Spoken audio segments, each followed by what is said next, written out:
Então, bem-vindos ao America for All, o podcast onde a gente conta histórias de sucessos de imigrante. E hoje a gente tem o nosso, eu ia falando a gente have, nós temos o nosso grande Jorge Bittencourt, que está aqui com a gente, um grande amigo. Eu admiro muito e muito ele, a carreira e todo o comprometimento que ele tem com a comunidade brasileira em ajudar empresários a realmente conquistarem seus sonhos e vários outros projetos que ele tem, que ele vai contar pra gente, explicar mais um pouquinho o que ele faz, como é que ele chegou aqui nos Estados Unidos, especificamente em Orlando, e como é que ele manteve, né, toda essa disponibilidade e amizade com tantas pessoas e criou um network realmente bem relevante, e ele faz a diferença realmente na nossa comunidade. Então, welcome, George! Eu tô tão feliz de você estar aqui hoje. Poxa, muito obrigado. Um maior privilégio para mim, uma honra enorme participar desse teu programa, porque eu acho que isso é fundamental, que a gente possa juntar as experiências, porque as experiências de uns acabam impactando na vida dos outros, né? Eu amo os Estados Unidos. Eu comecei a vir para cá há muitos anos, para passear, trazendo família. E em 1997, eu fui convidado para ser o diretor de operações de uma trading. Na verdade, se a gente quiser falar assim de uma forma mais... Era muamba para o Brasil, né? A gente chamava isso de trading internacional. Essa empresa vendia muito para as lojas de eletrônicos no Rio de Janeiro, São Paulo, principalmente, no Nordeste todo. E o dono cresceu muito e precisou diversificar e me contratou. Eu estava saindo da Varig nessa época, trabalhei na Varig 10 anos, como advogado primeiro, depois numa outra área. Então você é advogado, formado em advocacia? Eu sou advogado, sim. Quando eu me formei, possivelmente você não era nascida, porque você é muito... Eu me formei em 1977, imagina? Iniciei meus estudos de Direito em 1973. Em 1977 eu me formei. Minha OAB lá no Rio é 31 mil, já está em mais de 300 mil, né? E advoguei durante muitos anos, primeiro no meu escritório próprio, depois fui contratado pela Varig para trabalhar na área internacional, né? Na área jurídica também. Na área jurídica. Eu era assistente do diretor jurídico, que era talvez uma das maiores, sempre foi, na minha opinião, considerado uma das maiores cabeças jurídicas na área de legislação de aviação civil. E eu fiquei trabalhando com ele durante muito tempo, e aí tivemos mudanças internas na empresa e na minha vida também. Passei para uma outra área, fiquei durante alguns anos em outra área. E aí, em 1997, eu saí da Varig por um convite que eu recebi para vir para cá para trabalhar nessa empresa de trading company, uma empresa de trading internacional, logística internacional. Fiquei durante 2 anos e eu vim com a minha filha, porque quando eu me separei da minha primeira mulher, a minha filha queria ficar comigo, ela tinha 6 anos. Aí a minha ex-esposa deixou e achou que eu não ia aguentar, e foi a maior experiência da minha vida, foi sensacional, ela me ensinou muito, porque eu tive que aprender a cozinhar, lavar, passar, tomar conta de criança e conversar com uma menina que começou a crescer, falar sobre todos os assuntos que você pode imaginar que uma menina queira conversar, e nós nos tornamos os melhores amigos, né? Aí como é que foi essa primeira experiência aqui nos Estados Unidos? Foi super legal. 2 anos eu passei em Miami, porém eu sentia que faltava alguma coisa para fechar no Brasil. Eu deixei, foi muito rápido a minha vinda, o dono da empresa quis que eu viesse imediatamente, eu inclusive deixei a minha filha lá terminando a escola para poder vir para cá. Eu vim em agosto, ela só vinha em dezembro, eu ia lá todo mês. Mas eu senti que eu deixei alguma coisa para fechar no Brasil. Eu precisava. E tu passou quanto tempo aqui inicialmente? 2 anos. 2 anos. Morei em Kendall. Tu e tua filha? Eu e minha filha. E aí foi sensacional. Mas não era filha única, não? Na época era filha única. Tá. Na época eu só tinha ela. E hoje eu tenho um menino de 11 anos. E foi muito legal. A gente construiu uma vida super legal aqui, a gente conquistou uma opção de coisas, mas como eu sentia que tinham coisas que tinham que fechar lá, eu voltei para o Brasil e prometi para ela, a gente vai voltar. Porque ela sentiu muito, já estava adaptada, estava com um namoradinho aqui, estava fazendo middle school, ela foi considerada a melhor aluna do middle school de toda a Flórida. Você já falava inglês, não? Ela falou a partir do dia 2 dela aqui, o inglês dela explodiu, que ela já estudava no Brasil, ela fez cultura inglesa lá. Eu trabalhava com inglês legal, né? Jurídico legal, mas também desenvolveu rapidamente. Apesar também que o seu negócio era mais Estados Unidos, mas não tinha nada a ver com Brasil. direito, mas ele me contratou até por essa visão da legislação e, enfim, a experiência aqui foi maravilhosa. Mas eu voltei em 1999 e passei a ter uma outra postura na minha vida, que eu trabalhava só com direito, eu passei a olhar para outras áreas, e aí comecei a estudar marketing, administração, e comecei a trabalhar com isso. Fui trabalhar na Rio Tour, como, enfim, responsável pelo carnaval lá no Terreirão do Samba, coisa que não tinha nada a ver com a minha vida, mas foi uma experiência maravilhosa. Deve ter se divertido. Foi muito divertido. Nossa, imagina, tinha lá os crachás para a avenida, ficavam comigo. Então você imagina o que era o poder que isso, na verdade, representa, né? Então, e aí comecei a trabalhar com a minha própria empresa lá, montei o meu próprio business, e que é uma consultoria que hoje ainda existe no Brasil, né? Uma consultoria de gestão e planejamento e gestão estratégica. Até hoje essa empresa existe lá. Eu peguei parte da minha empresa, grande parte das minhas ações na empresa, eu passei para as pessoas que trabalham comigo, que eram meus empregados, passaram a ser meus sócios agora, e continua rodando, e eu, enfim, tenho o maior orgulho que essa empresa continua fazendo um trabalho muito legal lá. E aí... Para clientes 100% no Brasil, né? Como? Para clientes 100% no Brasil. Na verdade, tem clientes em alguns outros lugares, mas a essência é para atender os brasileiros, né? Entender quem está no Brasil. Não só brasileiro, mas quem mora no Brasil. Uhum. E aí eu, a partir de 2014, 2015, eu comecei a planejar minha vinda para cá, né? E aí falei, vou voltar a morar lá, é um sonho meu que eu preciso realizar o restante desse sonho. E comecei a planejar, comecei a juntar dinheiro, comecei a me organizar, preparar minha documentação para me aposentar lá no Brasil pelo INSS. E já estava casado de novo, né, com a Gigi, que é minha atual esposa, e que a gente tem um filho, que na época tinha, enfim, quando começamos a planejar ele tinha 3, 4 anos. Quando a gente mudou para cá ele já tinha 6 para 7 anos. E foi uma experiência fantástica, porque primeiro eu não vim definitivamente para morar, porque a Gigi tinha algumas resistências em relação aos Estados Unidos, ela preferia a Europa, tinha morado na França. Eu disse, olha, vamos passar um ano, você vai estudar inglês, eu vou terminar meu pós-doutorado, porque eu tinha terminado o doutorado e estava fazendo um pós-doutorado em educação. Somente. Somente. Uma coisa que eu amo de paixão. Eu fiz um doutorado em administração e um pós-doutorado em educação, que é uma área que eu amo de paixão. Exato, e você é professor também, né? Bom, aí lá no Brasil eu trabalhei como professor, além da minha consultoria, trabalhei como professor nas melhores universidades que eu considero do Brasil, né?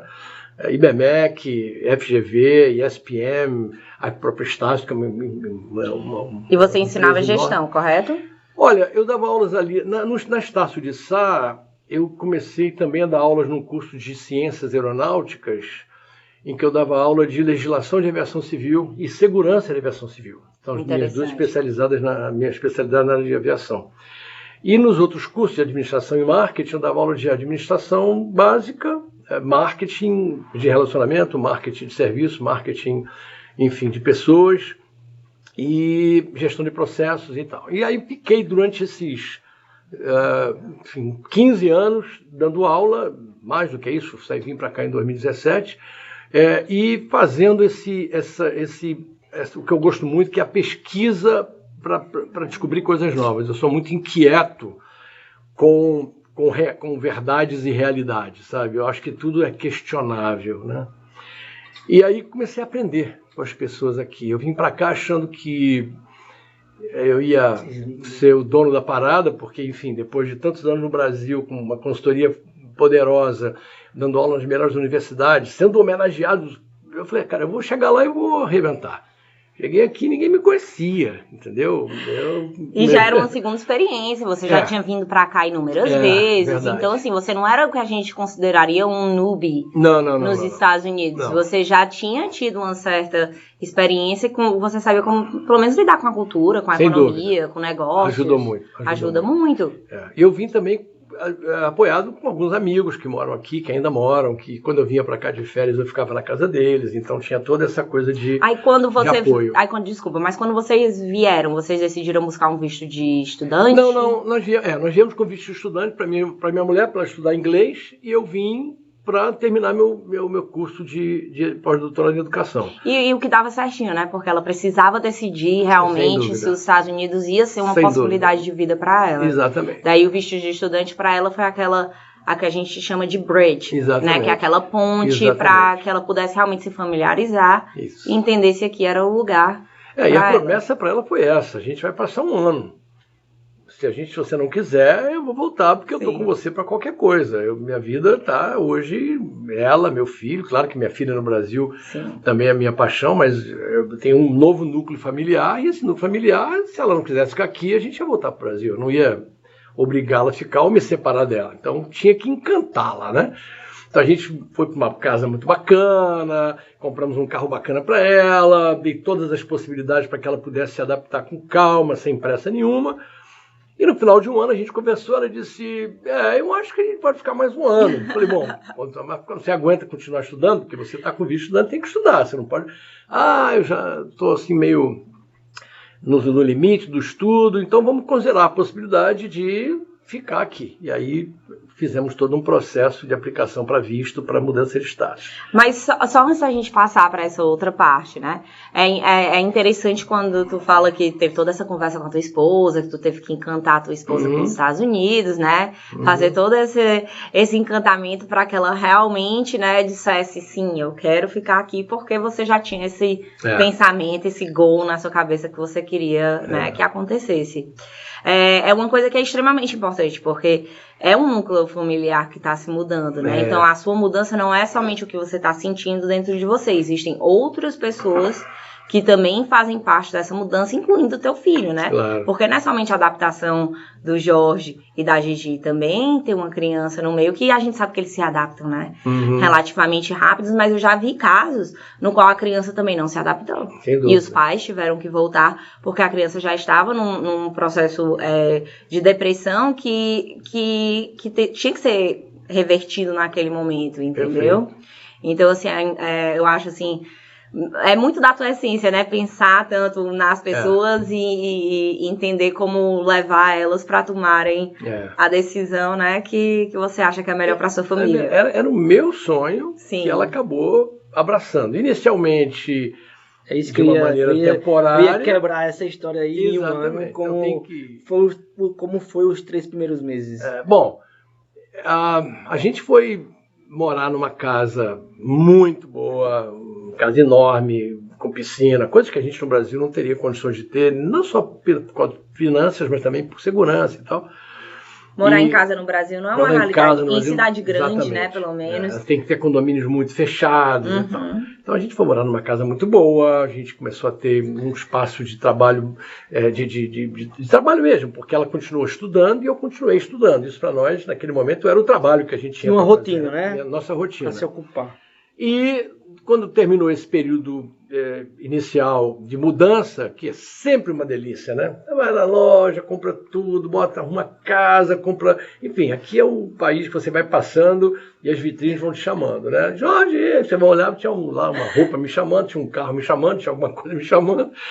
E eu me preparei financeiramente para isso, então eu trouxe uma reserva financeira que me garantiria 2 anos aqui sem trabalhar, porque esse era o plano. Mas ainda seu negócio estava funcionando no Brasil? No Brasil funcionando, eu trazendo dinheiro do Brasil todo mês. Na época que eu vi, o dólar estava 2, então, para ter ideia, meu apartamento no Brasil valia na época R$1.200.000, o dólar era 2, valia $600.000, né? Hoje ele vale $800.000, o dólar está 6. Então, vamos ver o que aconteceu em relação à variação cambial.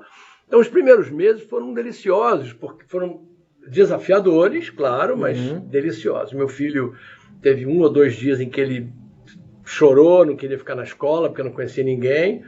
No 3º dia, voou, né? E ele tem um programa, todas as escolas têm um programa para quem não fala, quem não tem o idioma original, né? The SOL, se não me engano. É SOL. English as a second language. Exatamente, é SOL. Então, o SOL para o Jorge Bernardo foram 2 meses. Ele, no 3º mês, estava absolutamente fluente, e hoje ele é o primeiro idioma dele, né? E como é que é o português? A minha filha só tem 1 ano e meio, né? O Fábio também tem essa experiência com a criança, mas como é que é assim? Porque ele, basicamente, a alfabetização dele foi aqui, né? E por mais que ele tenha um português em casa, e a comunidade é forte, eu tenho certeza que ele tem vários amiguinhos que falam português, ele assiste provavelmente a grande maioria tudo em inglês, lê tudo em inglês, a escola é tudo em inglês. Português é só comigo, com a mãe e com alguns amigos mais próximos, o resto tudo é inglês. Depois que a gente começou, aí já com work permit, com travel permit, aí podendo viajar, podendo trabalhar... Isso após 3 anos. Em 2017 a gente chegou aqui, em 2019 a gente aplicou, né? Então, em setembro de 2019, chegou a autorização de trabalho. Aí um dia eu perguntei, e aí, o que você acha? Vamos voltar para o Brasil? Ela disse, olha, eu não tenho a menor intenção de voltar para o Brasil. Meu filho disse, eu não quero nem pensar nessa possibilidade. Ele disse, bom, então agora a gente vai começar a fazer a coisa certa e vamos começar a caminhar para a gente montar uma estrutura legal aqui, para comprar casa e tal, que a gente agora está começando a fazer essa documentação. Muito tem uma carta de pré-aprovação para você comprar casa aqui. Vai ser legal, vai ser muito bom. Então, quais as coisas mais significativas para mim aqui nos Estados Unidos, né? Muita gente fala de segurança, claro que sim, o Brasil, na maioria dos lugares, é inseguro para viver, mas aqui também tem maluco, aqui também tem assalto, se você deixar coisa no seu carro, no estacionamento de um shopping, vão roubar. Mas é evidente que a diferença entre o respeito que as pessoas têm pela polícia aqui é muito sério. As pessoas têm medo mesmo, respeito pela polícia. No Brasil, nem tanto. Então, há um aumento nessa possibilidade de problemas de segurança. A gente via assalto no Rio de Janeiro assim na nossa frente.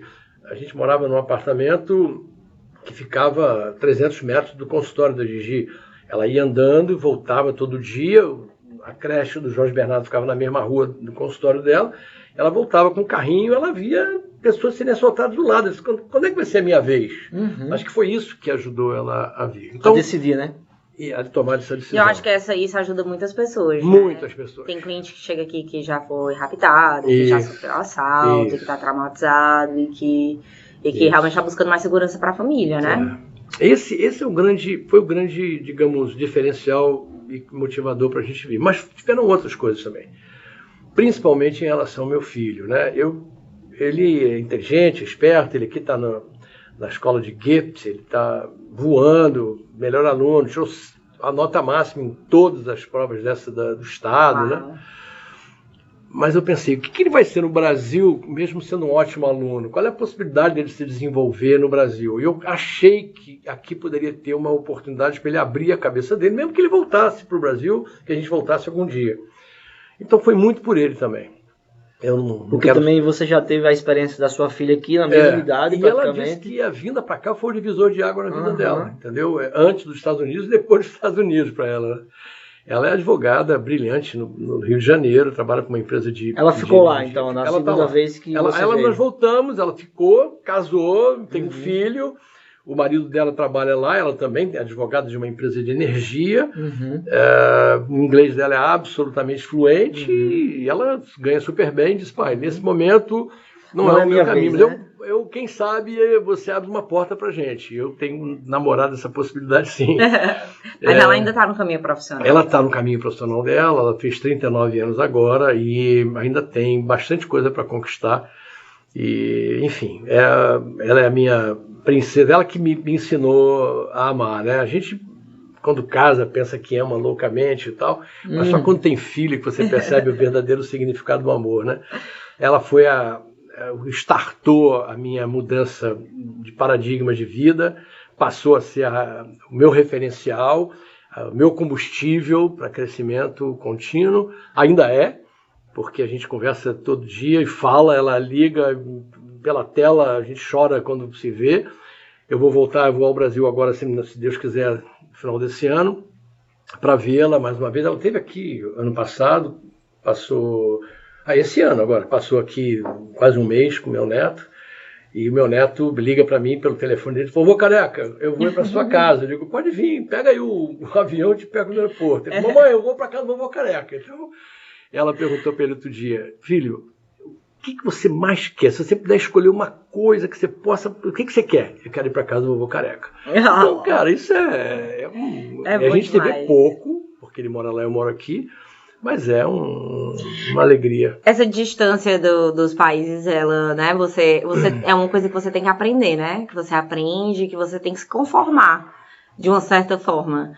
Porque você não tem somente a possibilidade de você aparecer no Brasil, né, e deixar a sua vida rodando e abraçar uma pessoa, ir no aniversário ou alguma coisa do tipo. Eu fiz intercâmbio no Canadá em 2008 e não tinha esse FaceTime, não tinha essa videoconferência que tem hoje, né, com o WhatsApp e etc. E assim, se a gente usar ao nosso favor essa saudade, essa circunstância que a gente tem hoje do WhatsApp, etc., e usar a nosso favor essa distância é muito bom. Porque às vezes, não sei, tipo, eu morava na mesma cidade que meu pai e a gente não se via tanto como se tivesse essa distância e a gente liga e se vê. Às vezes a distância traz a pessoa para mais perto do que você morando na mesma cidade. Eu comento isso com as minhas irmãs. Eu tenho uma irmã que tem 90 anos, lúcida completamente. Ela tem um problema de visão agora, teve uma cirurgia que ela fez, ela perdeu uma parte da visão dela, mas uma cabeça assim espetacular, completamente independente, agora com problema de visão menos um pouco, e a gente conversa toda semana, a gente fala. Eu tenho uma outra irmã, que é 7 anos mais velha do que eu, tem 77 agora, Ana, que é uma paixão também, a gente se fala sempre, troca mensagem toda hora, e eu disse para ela, quando a gente morava aí, a gente se falava menos e se via menos do que está se vendo agora. Mas é evidente, eu sou presença, eu sou abraço, eu sou cheiro, eu gosto disso. Eu navego no mundo virtual, porque sou obrigado a fazer isso, porque as profissões hoje estão ligadas nisso, mas eu trabalho aqui, uma das coisas que eu faço aqui, eu sou o diretor regional do Recomendo, que é uma organização que reúne empresários para fazer negócios e conexões de negócios. E todas as reuniões eram presenciais, sempre foram desde que começou. E a pandemia colocou tudo no virtual. Então eu estou arrastando a galera para voltar para o presencial. Alguns não querem mais, alguns entraram já no virtual, nem sabem o que é uma reunião presencial. Hoje nós tivemos um evento do Recomendo, que é o Get Connected, que a gente junta todos os grupos, traz pessoas para falar. Foi super legal, uma palestra belíssima do Bruno Portigliatti, que é o reitor da universidade que eu fiz aqui, o doutorado e pós-doutorado. Um amigo que eu tenho muito querido. E lá teve aquela coisa do abraço, do aconchego, do aperto de mão, olho no olho, que, infelizmente, por mais desenvolvido que seja a tecnologia, não é a mesma coisa. Isso que nós estamos fazendo aqui agora é muito melhor que se fosse online, tá certo? E eu acredito também passa energia, né? Exato, tem uma troca de energia diferente, né? Assim, uma coisa é a gente estar reunido no mesmo lugar, e outra coisa é você estar fazendo reuniões por telefone, né? Eu digo que nada substitui olho no olho, né? Por 2 ou 3 vezes eu diminuí a velocidade porque eu estava emocionado e eu choro à toa. Eu choro com novela, eu choro com anúncio da televisão, e eu acho que isso é um grande diferencial na minha vida hoje. Eu percebi que eu perdi muito tempo com bobagens. Eu perdi pessoas muito interessantes por querer ter razão, né? Hoje eu não quero ter razão, eu quero ser feliz e quero que as pessoas em volta de mim sejam felizes. E aí, para isso, é necessário que, talvez uma coisa que a idade traz para você, essa percepção diferenciada do outro, né? Então, meu filho tem uma coisa que eu estou conversando muito com ele. Se alguém diz assim, não sei o que, abacaxi, eu já sei. Filho, seja generoso. Diz, poxa, que legal, abacaxi, como é que é? Porque a pessoa está te trazendo uma informação. E quando você diz eu já sei, ela se sente inútil. Ela sente que aquelas coisas que ela te informou não serviu para nada. Seja generoso, mesmo que você saiba. Porque a criançada acha que sabe tudo. Ele está agora com 11 anos, vai fazer 12 agora em outubro. E é como se eu tivesse com 18, né? Se você pegar o grau de percepção dele da vida, comigo há 60 anos atrás. Mas ele tem essa coisa de sacar tudo, ele tá na internet, seu filho, não sei o quê, eu já sei como é que é, pai, ele vai lá, pesquisa. Mas eu disse, seja generoso, seja gentil. A gentileza abre todas as portas, né? As palavras mágicas que a minha mãe me ensinou, por favor, com licença, obrigado, desculpe, acabam com uma guerra, né? Às vezes as pessoas, por uma questão de ego, transformam uma bobagem num tsunami. E aí você se afasta de pessoas muito legais. Eu perdi contato com gente muito legal, pessoas difíceis de encontrar hoje na vida, no mundo, por bobagens, por ego, por eu querer achar que eu estava certo. E aqui mesmo, algumas vezes aconteceu de eu discutir com pessoas, depois eu vou para casa e dizer assim, cara, por que essa discussão idiota? Ele tem a percepção dele, eu tenho a minha. Ele não tem que achar o que eu acho. E eu disse isso pro meu filho parou assim, falei, olha filho, quando eu estiver chamando a sua atenção para você fazer alguma coisa, pensa que eu quero o seu melhor, mas eu entendo que você tem que fazer do seu jeito. Você tem que aprender do seu jeito. O meu jeito não serve para você, ou não obrigatoriamente serve para você. E você ter essa coragem de abrir a sua guarda e dizer para o seu filho que ele não precisa ser o que eu quero que ele seja, e sim o que ele quer ser, tirou um peso das minhas costas absurdo. Eu cresci assim, com certeza. Meus pais também me diziam exatamente a mesma coisa. A minha mãe, né, ela fez advocacia e tem outros membros da família do lado dela que são advogados, e eu sempre disse que eu queria ser advogada. Eles ficavam, isso tu tem certeza que tu quer ser advogada? É realmente o que tu quer fazer na tua vida? Uhum. Existem várias outras coisas também, se você quiser, entendeu? Você não precisa ser advogado porque você acha que é alguma coisa que você precisa fazer porque a sua mãe fez, ou a sua família fez, né? Ou alguma coisa do tipo, entendeu? Então, assim, eles sempre tentaram trazer bastante essa mentalidade, né? De você tem que descobrir quem é você. Eu vim numa família, nós somos 3 irmãs, e as 3 irmãs são totalmente diferentes. Então, aí é quando você realmente vê, né, que cada um seguiu o seu ramo profissional, ou suas não, o que você pensa, o que você acredita, ideologias, e realmente você vê isso em prática, né, o que você está falando. Senão, antigamente você via o filho era a mesma coisa que o pai, o neto a mesma coisa, assim por diante, porque era meio que imposto, né? Eu acho que a gente perde. Causa muita frustração. Muita frustração. E a gente perde as pessoas, porque eu conheço um amigo meu que se formou em Direito comigo, e ele disse, no dia da formatura, ele pegou o diploma e disse, pai, tá aqui, você queria que eu fosse advogado, tá aqui, agora eu vou seguir minha vida. Eu falei, cara, você jogou fora 6 anos da sua vida, mas meu pai queria. Pô, eu teria conversado, não que ele tivesse nada, ele não fez nada errado, mas é o jeito dele. Eu teria dito, não vou fazer. Minha mãe queria que eu fosse funcionário da Petrobras, do Banco do Brasil ou da Caixa Econômica Federal. Esse era o sonho na minha época, quando eu era garoto, né? Mãe, não serve pra mim. Meu avô também vivia me dizendo, minha filha, você vai fazer um concurso, vai ser uma juíza. Aí eu achava até legal também, vou, mas aí a minha vida foi... do outro lado. Graças a Deus, né? Veio pra cá pra ser a melhor advogada dos Estados Unidos, né? Que coisa espetacular. Jorge. Mas eu tenho certeza que ele estaria proud também. Ele não era inflexível, né? Porque eu acho que a inflexibilidade é o que causa realmente todos esses transtornos, e esse né? afastamento das pessoas, né? Sim. E se você é muito inflexível, a imigração ela não é pra você. É verdade. É a realidade. Porque se você vem pra cá totalmente inflexível, você vai levar cada porrada que alguma hora quebra, entendeu? Porque você precisa ser capaz de entendeu? De se movimentar e nisso, antes de você fazer essa pergunta, assim que a gente chegou, eu fui com meu filho lá na universidade e na época o reitor era o pai do Bruno, né, o Anthony Portigliatti, e conversou com ele tem lá uma metodologia que percebe assim, sua personalidade. Tu quer falar o nome da escola, né? Porque é uma escola Florida Christian. Florida Christian é uma ótima escola uma universidade que acolhe você, enfim. E aí o professor Anthony, conversando com ele, percebeu que ele era um garoto muito esperto, fez lá com a metodologia SOAR, que ele domina, ele viu lá o tipo de pessoa que meu filho estava começando e disse para ele, você tem tudo para ter muito sucesso aqui. Você só precisa controlar suas atitudes. Aqui você dança a música que eles botaram para tocar, não é a sua. E exatamente como ele começou essa conversa, porque é uma mesa grande assim de reunião, e aqui a cadeira do reitor, a cadeira dele, que ele reúne todo mundo. E quando ele estava levantado, me abraçando, falando comigo, meu filho foi e sentou na cadeira dele. Ele não falou nada, sentou do lado, começou a conversar e disse, essa é a minha cadeira. Você não pediu a minha autorização para sentar na minha cadeira. Aí meu filho que levantou, não, eu estou permitindo que você fique aí. Entenda que você não está aí porque você quer, você está aí porque eu permiti. E nesse país você tem que fazer dessa maneira.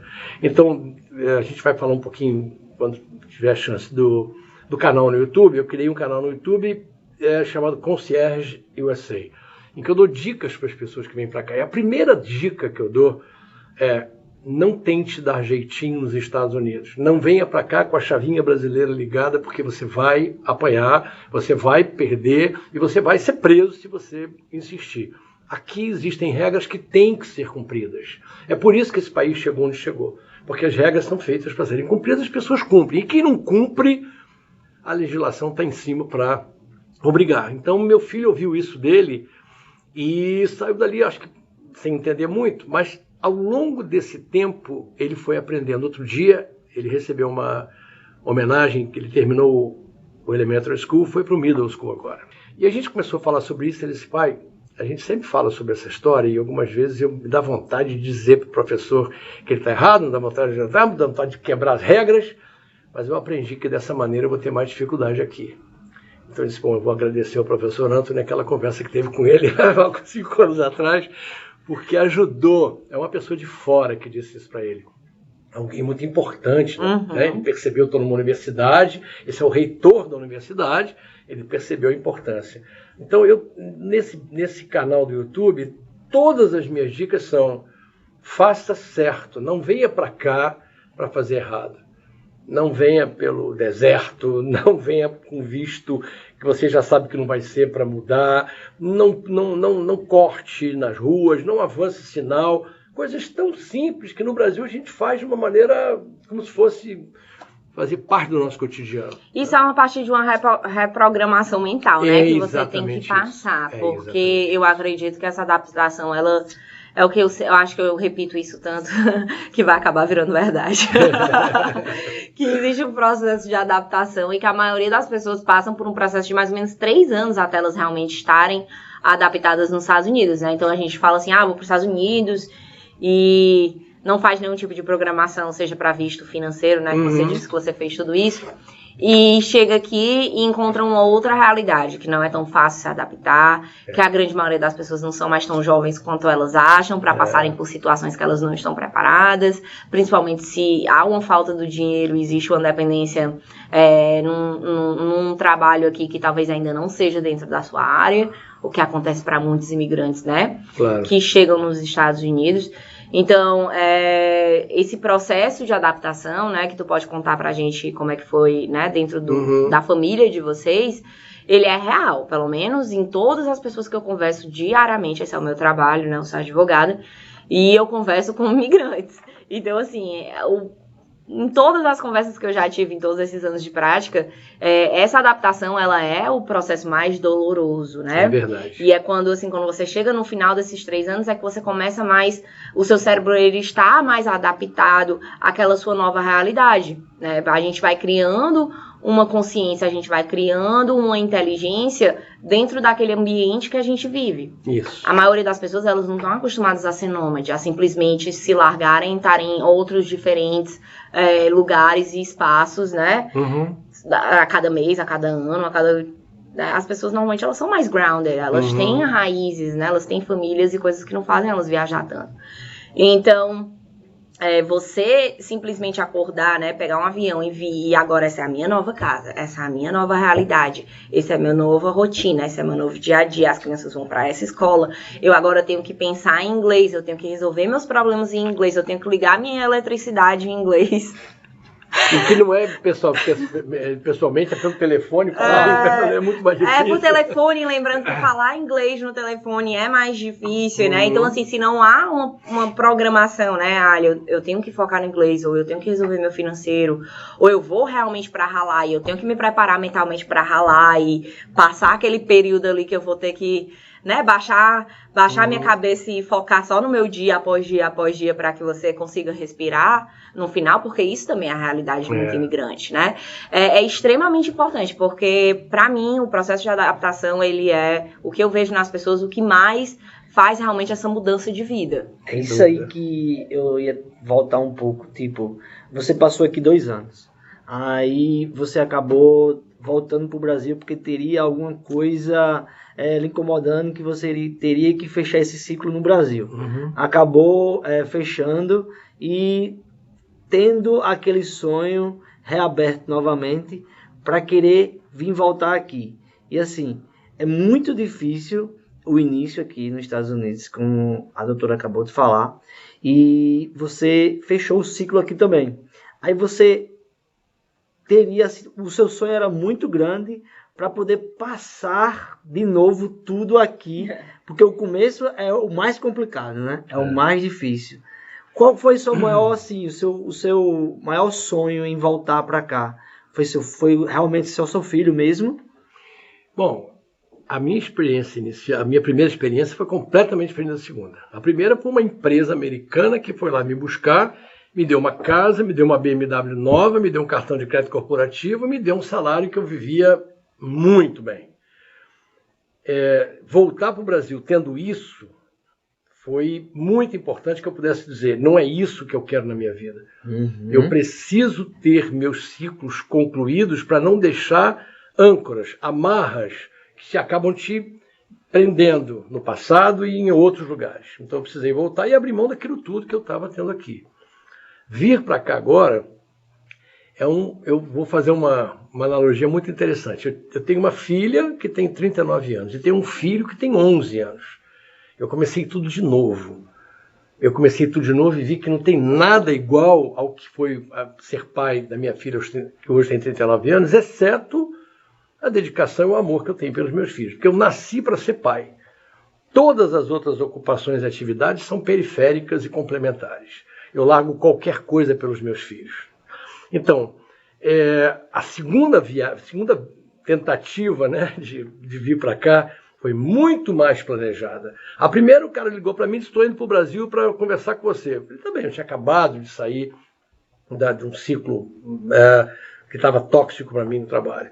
Ele chegou lá e disse: vamos para os Estados Unidos, você vai ser meu diretor internacional, bababá. Ele disse: como assim? Aqui você vai ter tudo, bababá, e vamos embora. Eu não fiz nada, eu não planejei nada, eu abracei aquela oportunidade com unhas e dentes, porque era uma coisa que eu queria experimentar. Mas não estava preparado para aquilo, tá? Eu ainda não tinha virado a chave de que isso é a minha vida. Não tinha o sonho americano, né? Só tinha a questão do trabalho. Eu tinha o sonho, mas não tinha a realidade americana. Eu nunca vivi, naquela época eu não vivi. Só na fase final é que eu vivia a realidade mais dura, né? Porque aqui não é o paraíso nem a terra prometida. Aqui é um país que te recebe muito bem, tem a meritocracia que você percebe, que se você trabalha, se você dedica, você é reconhecido, mas tem coisas que estão muito difíceis de você conviver. E não é um defeito, absolutamente, é só uma característica. O americano não tem aquela coisa quente do abraço no primeiro momento. Você senta num bar no Rio de Janeiro, rapidamente as mesas em volta se tornam seus melhores amigos desde sempre. Aqui, você, para ir na casa de alguém, tem que ser uma combinação muito arrumada no horário que foi determinado e no horário que tem que ir embora. E por mais que você goste dele, ele goste de você, o abraço no americano não é uma coisa tão simples como no abraço no brasileiro. Isso não é nenhum defeito, absolutamente, é característica do povo. Dele. Aqui o americano é mais pragmático, ele é mais focado, ele é mais determinado a alcançar os objetivos dele, na grande maioria, mas claro que existem pessoas que precisam de ajuda em todos os lugares. Mas eu sinto muita falta em relação ao Brasil, dessa coisa caliente, nessa coisa do ser amigo e abraçar, chegar na sua casa e bater assim lá. Aí, tudo bem, eu vim aqui, entra, cara, vem aqui, outro, chama o marido. Minha filha, não vai perguntar o que você veio fazer lá. Isso aconteceu comigo, na casa de alguém que eu achava que era meu amigo, que é meu amigo. Eu não avisei, eu não morava aqui. vim para cá com a minha filha e fui na casa dele, bati na porta, 1, 2 vezes, ninguém atendeu, achei que não tinha ninguém, mas o carro estava do lado de fora. Daqui a pouco ele abriu a porta, 4 dedos e aquela correntinha. Oi, tudo bem? Tudo bem, estou aqui, vim passar uns dias aqui, queria ver você. Tá, então faz o seguinte, liga que a gente combina. Eu saí dali, falei, cara, fiz alguma coisa errada? Quem é essa pessoa? Isso não tem nada de errado nisso, é o modelo deles. Eles também acham que é horrível essa coisa, a gente dá jeitinho em tudo, da gente dá cambalhota em tudo, da gente dá dinheiro pro guarda não ser... E a gente faz isso, eu não quero dizer que seja certo ou errado, são formas diferentes de perceber o relacionamento humano. Mas a experiência mostra para você que tudo que você planejou vai passar por desafios e obstáculos, mesmo com grande planejamento. Muda o cenário, muda a economia, tudo muda e você diz assim, bom, e agora aquilo que eu planejei não pode não dar certo. Tem que até fazer para ver, você veio muito bem financeiramente e até uma vida melhor do que você levava no Brasil. Eu parei de receber o dinheiro que eu recebia no Brasil. Eu e a Gigi juntos ganhávamos naquela época 40, 50 mil reais por mês, que é uma vida muitíssimo boa no Brasil. Nós tínhamos 2 carros novos, viajávamos para cá todo ano 2, 3 vezes. Nós tínhamos uma vida muito confortável no Rio de Janeiro.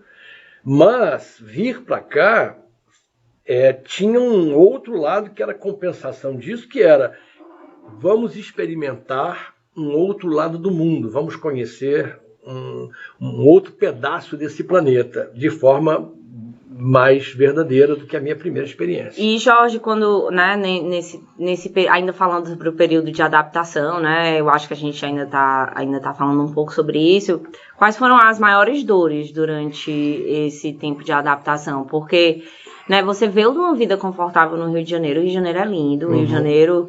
Você tem, né, entertainment, você tem tantas coisas pra fazer, as praias são maravilhosas, as pessoas são bonitas. Eu tava no Rio recentemente, eu realmente amo o Rio, eu amo o Brasil e, né, a gente tá aqui, mas também tem metade, não é metade, né, eu não sei se é metade, mas a gente também tem um coração no Brasil e família e assim, eu gosto muito do meu tempo também, que eu passo lá. Mas quais foram as suas maiores dores aqui? Porque, como tu falou, tem uma grande diferença de cultura, né?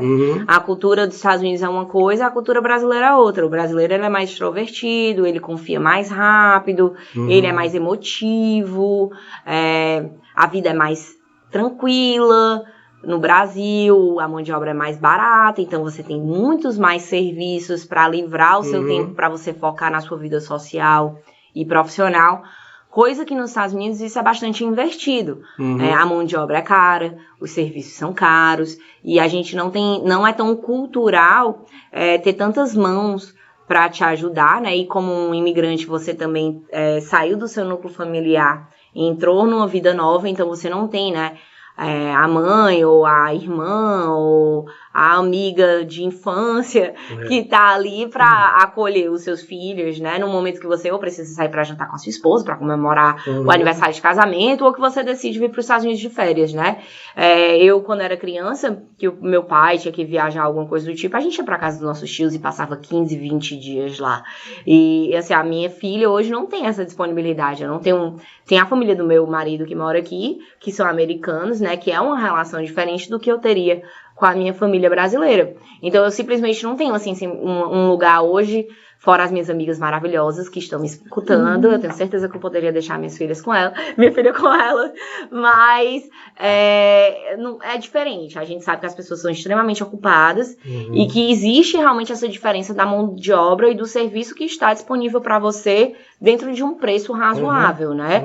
Então, eu acho que isso é uma das grandes razões porque as pessoas são mais reservadas. Porque o tempo ele é curto dentro do trabalho que você tem na sua casa, que é interminável. Você tem que fazer laundry, você tem que limpar a casa, você tem que deixar a casa organizada, você tem que levar seu filho na escola. Roupa que nunca acaba, que nos Estados Unidos. Nunca tá vazia. A pia nunca tá vazia, entendeu? O robô nunca para de ficar lá rodando e tirando toda a sujeira. Então, eu acredito que uma da razão do americano ele ser mais reservado é porque a cultura dele tem realmente uma falta de um serviço para sanar esse tempo que você estaria investindo no seu social ou até mesmo em outros membros da sua família. Essa, assim, tantos anos que eu tô aqui há 16 anos, eu vejo muito essa diferença, entendeu? Porque eu vejo o tempo que eu gasto na minha vida, né? Na minha casa, em organizar minha casa, em resolver os meus pepinos, que não são profissionais, né? São pessoais, fora os profissionais, que talvez se eu estivesse no Brasil, eu teria uma assistência muito maior, né? Principalmente em Fortaleza, que é cultural a gente ter essa assistência, que a minha vida pessoal estaria mais bem resolvida para que eu pudesse focar em outras áreas. Então, assim, estando aqui há tanto tempo, esse é o meu feedback, entendeu? Porque eu acho que eu já sou mais americana, entendeu? No meu final de semana eu preciso reset, eu preciso de um tempo pra mim, eu não tô necessariamente disponível pra ser social, entendeu? Então, assim, vindo de uma meio americana, essa é a minha resposta.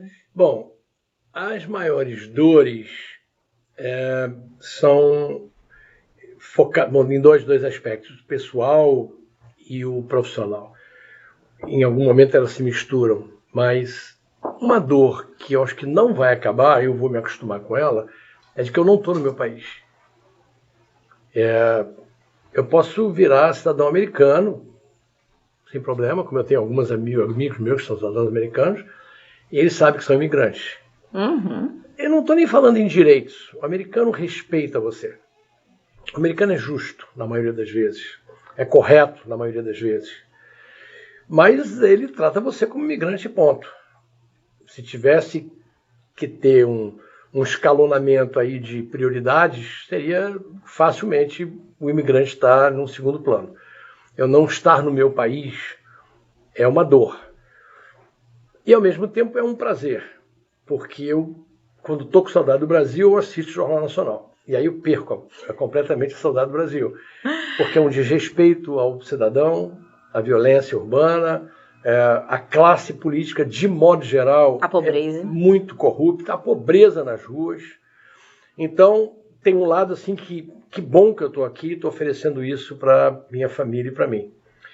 No aspecto profissional, que o imigrante chega aqui e acha que falar o inglês que ele aprendeu na escola vai resolver os problemas dele. E ele, quando tem que ligar a luz, ele vê que não resolveu.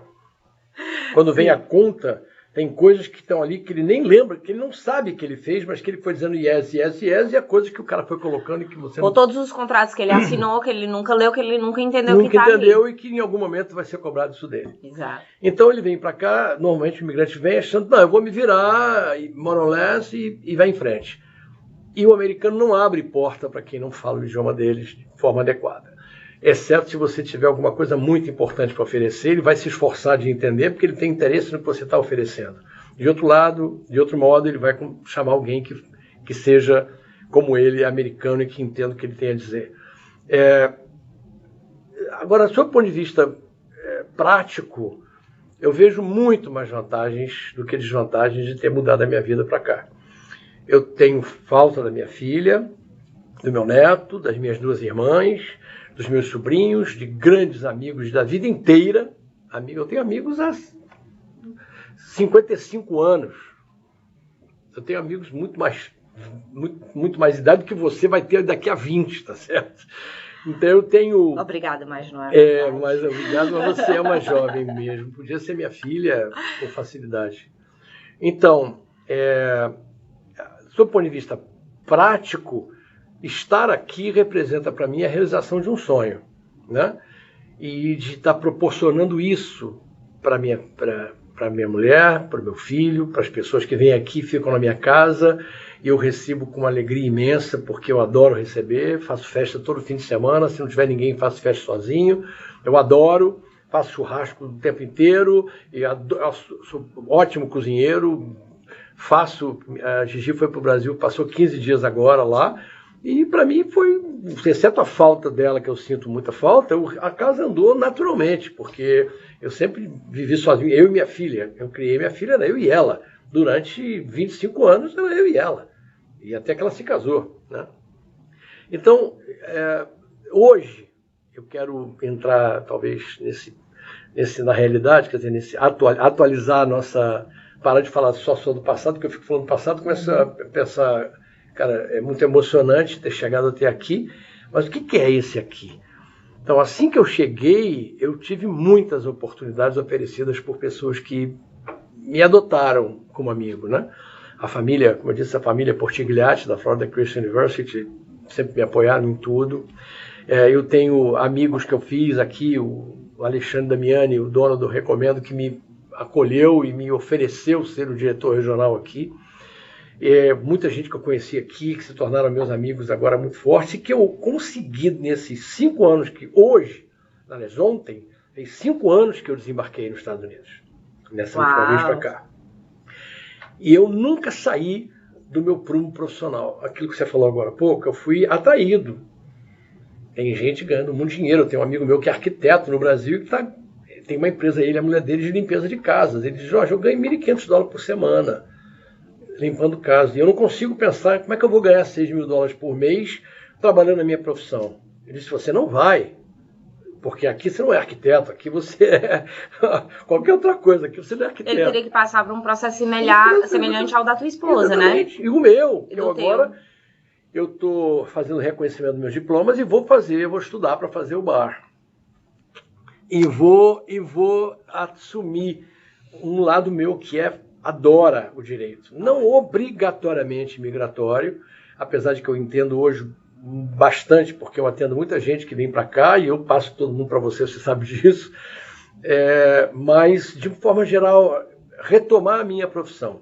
Hoje eu tenho uma estrutura de trabalho aqui que me permite ganhar mais do que eu ganhava no Brasil naquela época, trabalhando com uma coisa que está dentro da minha área. Como eu trabalho com planejamento e gestão estratégica, uma das coisas do planejamento é o plano de negócio, é o business plan.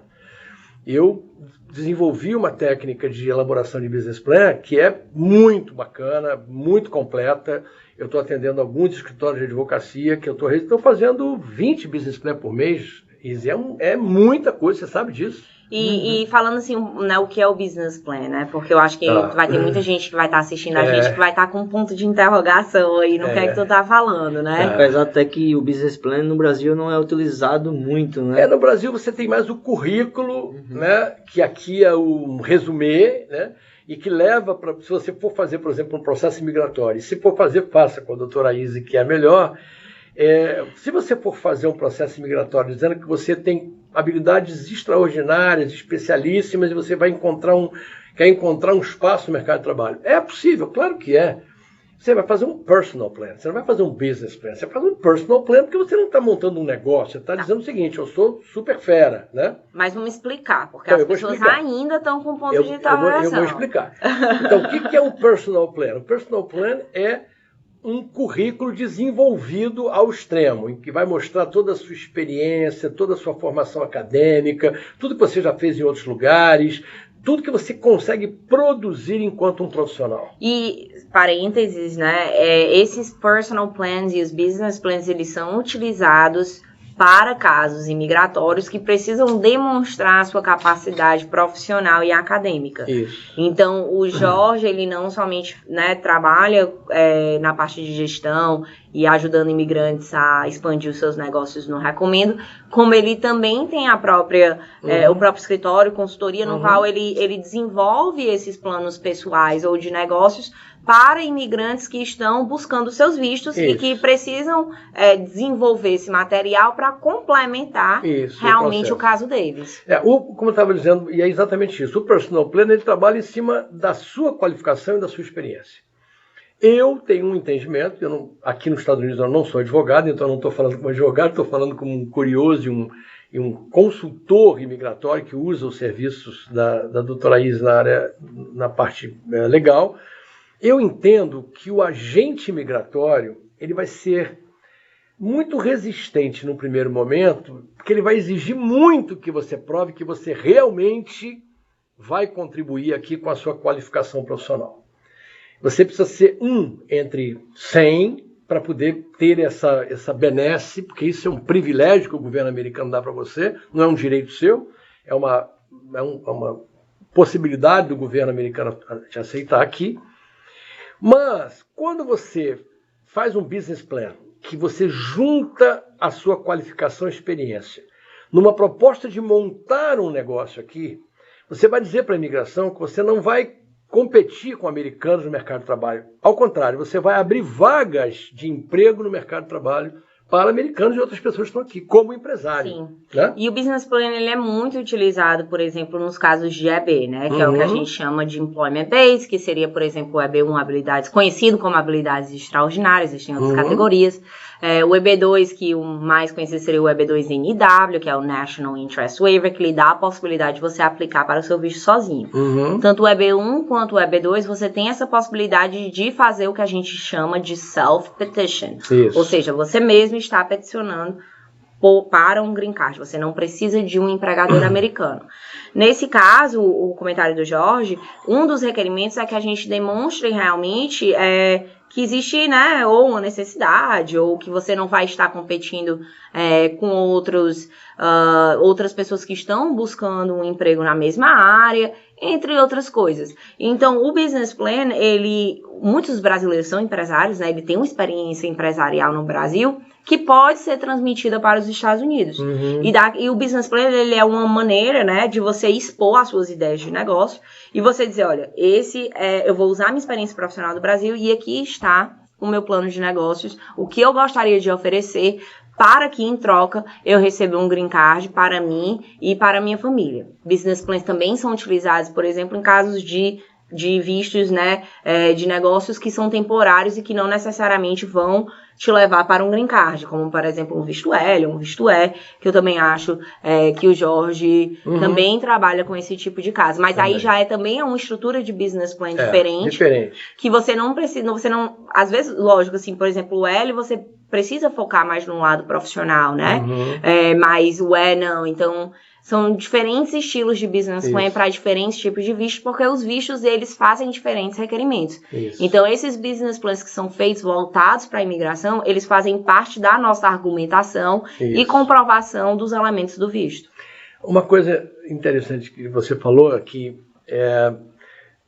os tipos de business plan que são elaborados, como você disse, dependem da orientação do advogado. Sim, eu não faço nenhum business plan para o cliente. Eu faço um business plan para o advogado do cliente. Que é ele que está me dizendo qual é o caminho que eu estou tomando para pedir o visto para ele. Então, o business plan tem que estar focado nisso. Eu faço o business plan para quando o cliente recebe um RFE, que por acaso não fez na petição original, ou fez e agora o agente migratório está dizendo, bom, e aí, disso que você falou que ia fazer, o que você fez? Então a gente faz um business plan que é para corroborar, para confirmar que ele está com a empresa dele funcionando, com faturamento, com gente contratada, etc. Mas eu faço business plan também para fins não imigratórios, para fins comerciais. Eu fiz recentemente uma pessoa de Tampa que tem uma empresa de limpeza de piscinas.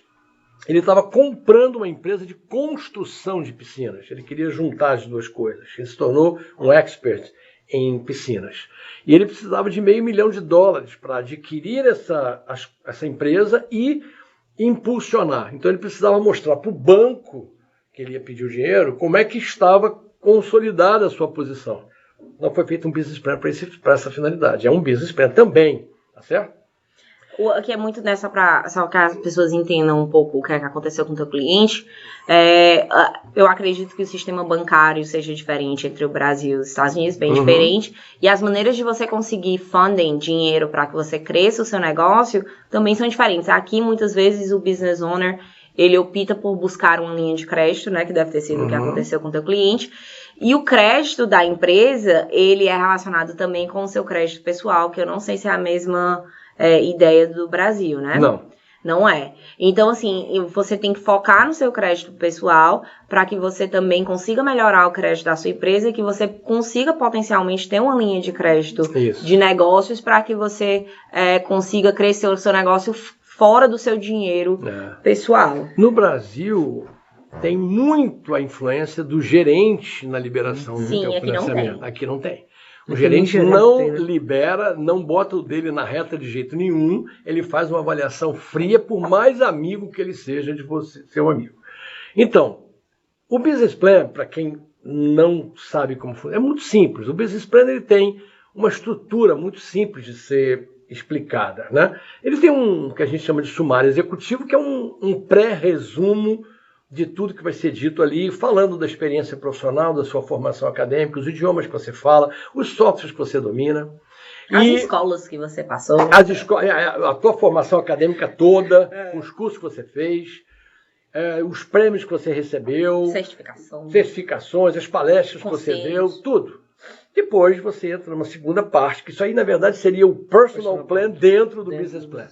Ele apresentando como profissional. Como profissional. Aí vem a segunda parte, que é sobre o business, sobre o negócio que você está montando, e você vai explicar que tipo de negócio é esse, ligado com a sua formação. Aí a gente encontra alguns problemas com as pessoas que chegam. Eu fiz agora, recentemente, no escritório, um trabalho de internacionalização de uma clínica médica, é um super cirurgião plástico no Brasil, enfim, ganhando o que ele quer. Ele ama os Estados Unidos e quer vir para cá, e veio para cá, já conseguiu o green card dele, inclusive. Mas ele queria trazer a clínica. A parte mais difícil foi dizer para ele, o seu business plan para o mercado não é de médico, porque aqui você não é médico. E as pessoas acreditam que vão vir para cá, tem muito dinheiro, vão montar uma empresa, vão fazer o que faziam no Brasil. Aqui você pode ser dono de empresa até como turista, mas você não pode trabalhar enquanto você não tiver a sua autorização de trabalho. E mesmo depois da sua autorização de trabalho, me corrija se eu estiver errado, você só pode trabalhar na sua profissão se você validar o seu diploma aqui e tiver a certificação e a licença para isso. Essa é uma dificuldade para alguns. Mas escuta aqui, há 30 anos eu sou médico, há 30 anos eu sou advogado. Lá, aqui você é um entrepreneur, você é um empreendedor, você é um CEO. Um CEO. Eu diria que com cuidado, porque o CEO tem funções executivas que ele não pode ter enquanto não tiver autorização de trabalho. Mas depois que ele tem, ele vai ser o presidente da empresa, ele vai fazer tudo, ele vai dizer... Tem um amigo meu, muito querido amigo meu, que tem clínicas dentárias aqui, ele é dentista no Brasil há muitos anos, e ele não pode botar a mão na boca do paciente, e ele fica enlouquecido. Ele diz, Jorge, eu vou abrir de madrugada para atender ele. Não faça isso, porque você está fazendo errado. Não dê o jeitinho. Então ele contratou... É o amor pela profissão. Ele contratou dentistas americanos. Ele tem 2 clínicas muito bem montadas. A minha mulher fez tratamento lá com ele. E ele disse... Eu ficava do lado dizendo, cuidado com isso aí. Isso você pode fazer, você não pode botar a mão no paciente, você não pode executar nenhuma função. E isso é difícil de entender. Então no business plan... Mesmo que ele esteja montando uma clínica dentária, ele tem que ter um código de função lá no OneNet Online que seja gestor operacional, que seja alguma coisa que mostre que ele vai gerenciar. Outro problema que eu tive aqui recentemente... Só sobre essa do médico, a gente já recebeu algumas RFEs de clientes que buscam a gente para responder os requerimentos para mais evidências, né, que é uma RFE, exatamente sobre esse detalhe que você está falando, né? Você não pode vir ser um médico, você não pode vir ser um fisioterapeuta, você não pode, a não ser que, até um enfermeiro, a não ser que você já tenha passado pelos steps, que você já tenha certificado a sua licença aqui. Claro. E esse é um dos erros que acontecem nos casos, porque você tem que buscar a sua relevância profissional de um outro tipo de criatividade, por exemplo, o empreendedorismo, e não necessariamente as suas habilidades como um dentista, como um médico.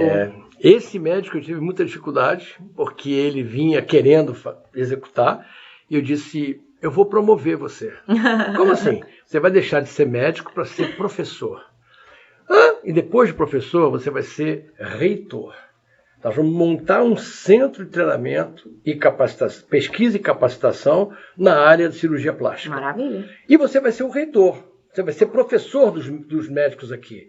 Mas você disse que não podia trabalhar? Não, você pode fazer palestras, você pode ensinar, você só não pode executar essa função de médico aqui. Ele ficou maravilhado com isso e a gente está partindo do Centro de Pesquisa e Capacitação para uma universidade da beleza. Uau! Então ele não vai ser só cirurgia plástica e fios PDO, vai fazer uma opção de outras coisas que ele adorou essa ideia de vir e não ser médico aqui.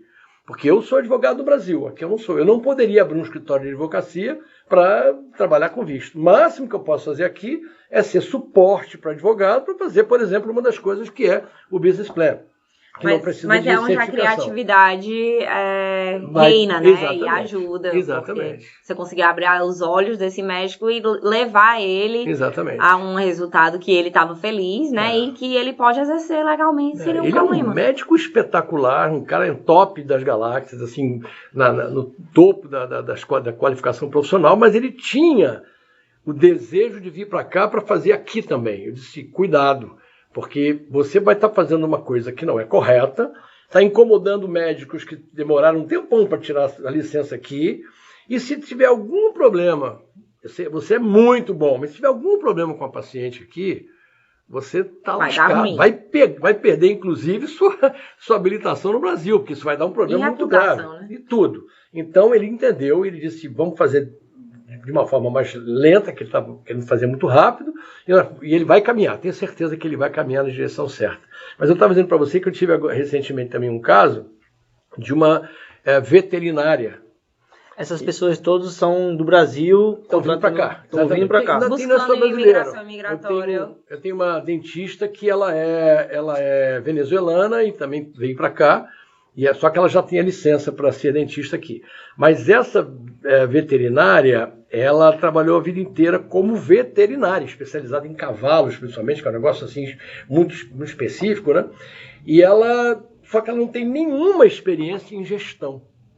Eu sentei com a advogada dela e disse, olha, eu vou fazer o business plan porque é minha função, mas eu não vou deixar de falar para você. Se você fizer um business plan baseado na sua experiência como veterinário, você não pode usar essa experiência aqui, você não pode ser veterinário aqui. Você tem que ter uma qualificação como gestora, você vai montar um negócio. Então, você não tem no seu resumê e na sua documentação, não tem nada, nenhuma carta que diga que você tem experiência em gestão. Eu acho que o seu processo vai ficar fraco. Quem tem que dizer isso para você é a sua advogada. Mas eu estou dizendo para você que a minha visão é que o business plan vai ficar enfraquecido. O que você sugere? Eu sugiro que você veja se você tem experiência, não é formado em administração, não tem curso na área de gestão, nunca gerenciou nada. Repense o que você vai fazer, porque você não pode ser nem gestor aqui, porque não tem experiência, e nem veterinária. Então nós estamos buscando uma solução para ela. Não é só pegar a documentação, fazer o business plan, entregar e receber meu dinheiro. Isso é o sonho dele. Isso é a família envolvida. Essa pessoa pode ter o visto negado e ele vai dizer, cara, onde foi que eu errei? Será que foi no business plan? Eu não quero que isso aconteça. Eu quero, quando morrer, e vai demorar muito, tenho certeza, ter a convicção de que eu fiz o meu melhor para fazer certo. Eu vou errar, como já errei muitas vezes, mas eu quero ter a convicção de que eu tentei ao máximo fazer a coisa certa. Então, se eu puder fazer a coisa certa, eu vou ajudar a mim e vou ajudar quem estiver em volta de mim. Eu quero ter a certeza que no dia que eu estiver lá e as pessoas estiverem velando lá se isso acontece, porque não vai acontecer, porque eu quero queimar, pegar minhas cinzas e botar assim num potinho e botar em algum lugar que eu amo. Mas dizer assim, cara, esse cara nunca prejudicou ninguém. Esse cara nunca fez mal a ninguém. E se eu fiz, eu tentei me desculpar com todas as pessoas que eu achei que tivesse feito mal, tivesse desagradado. Porque isso acontece, é contra a minha vontade. Então, todo o meu processo de vida hoje está em mais do que me realizar profissionalmente, eu quero dizer assim com muita tranquilidade que eu sou um cara realizado profissionalmente, financeiramente ainda falta bastante, mas profissionalmente eu me realizei completamente, inclusive aqui nos Estados Unidos. Hoje, a minha missão de vida é ajudar pessoas que eu possa ajudar. Se você acha que eu posso ajudar você de alguma forma, eu vou fazer o máximo para te ajudar. Se eu não puder, eu vou dizer, não sei como te ajudar. Vem aqui, vamos chorar junto, vamos bater um papo. Enquanto eu vou tomar minha Coca Zero, você toma o uísque, você fica bêbado, eu fico com sono, mas eu vou te ouvir. Mas eu não consigo entender outra motivação maior da minha vida do que saber que eu fui útil para alguém. E meu filho trouxe isso, cara. Porque meu filho depende de mim para tudo. A sua filha, se você não alimentar, ela morre. Ela não tem condições de cozinhar e pegar comida e comer. É o único animal, que nós somos animais, né, que não sobrevivem se não tiver ajuda dos pais ou de alguém até uma determinada idade.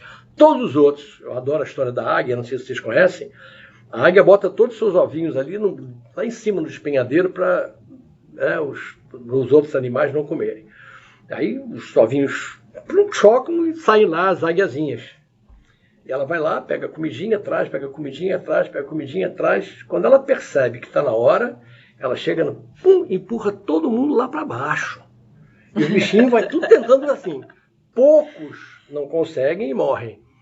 Mas a grande maioria, esmagadora maioria, aprende a voar, porque senão ela vai ficar alimentando essas águas, vão ficar todas grandes, não dá mais naquele lugar, e ela não vai saber como resolver. Eu crio meus filhos para o mundo, mas até que eles estejam preparados para isso, eles precisam de mim essencialmente. Não é da comida, não é conselho, é do exemplo. De um abraço, do exemplo. E é do exemplo. Você não educa pela força, você educa pelo exemplo. Como é que eu vou dizer para o meu filho não fumar se eu fumar? Como é que eu vou dizer para o meu filho não mentir se eu minto? Como é que eu vou dizer para o meu filho limpar as coisas se eu não limpo? Então, é o exemplo que educa. E eu acho que isso serve não para os filhos só, não, para todo mundo que está em volta de você. Eu vejo a Izzy, acho que quando eu conheci você já era brilhante, mas você tinha lá, estava ainda começando. Hoje você tem um escritório, quase um império da advocacia aqui, reconhecidíssima, vocês devem ter, não sei se a câmera mostra esses diplomas todos, e eu tenho certeza absoluta que esse crescimento se deu pelo seu esforço pessoal, pelos exemplos que você teve na vida dos seus pais. E hoje você vai passar para sua filha exatamente isso. Amém. Você vai ser o que você quer e eu vou estar junto de você. Nessa historinha de coisas emocionantes, tem uma história que eu conto para meu filho que é assim.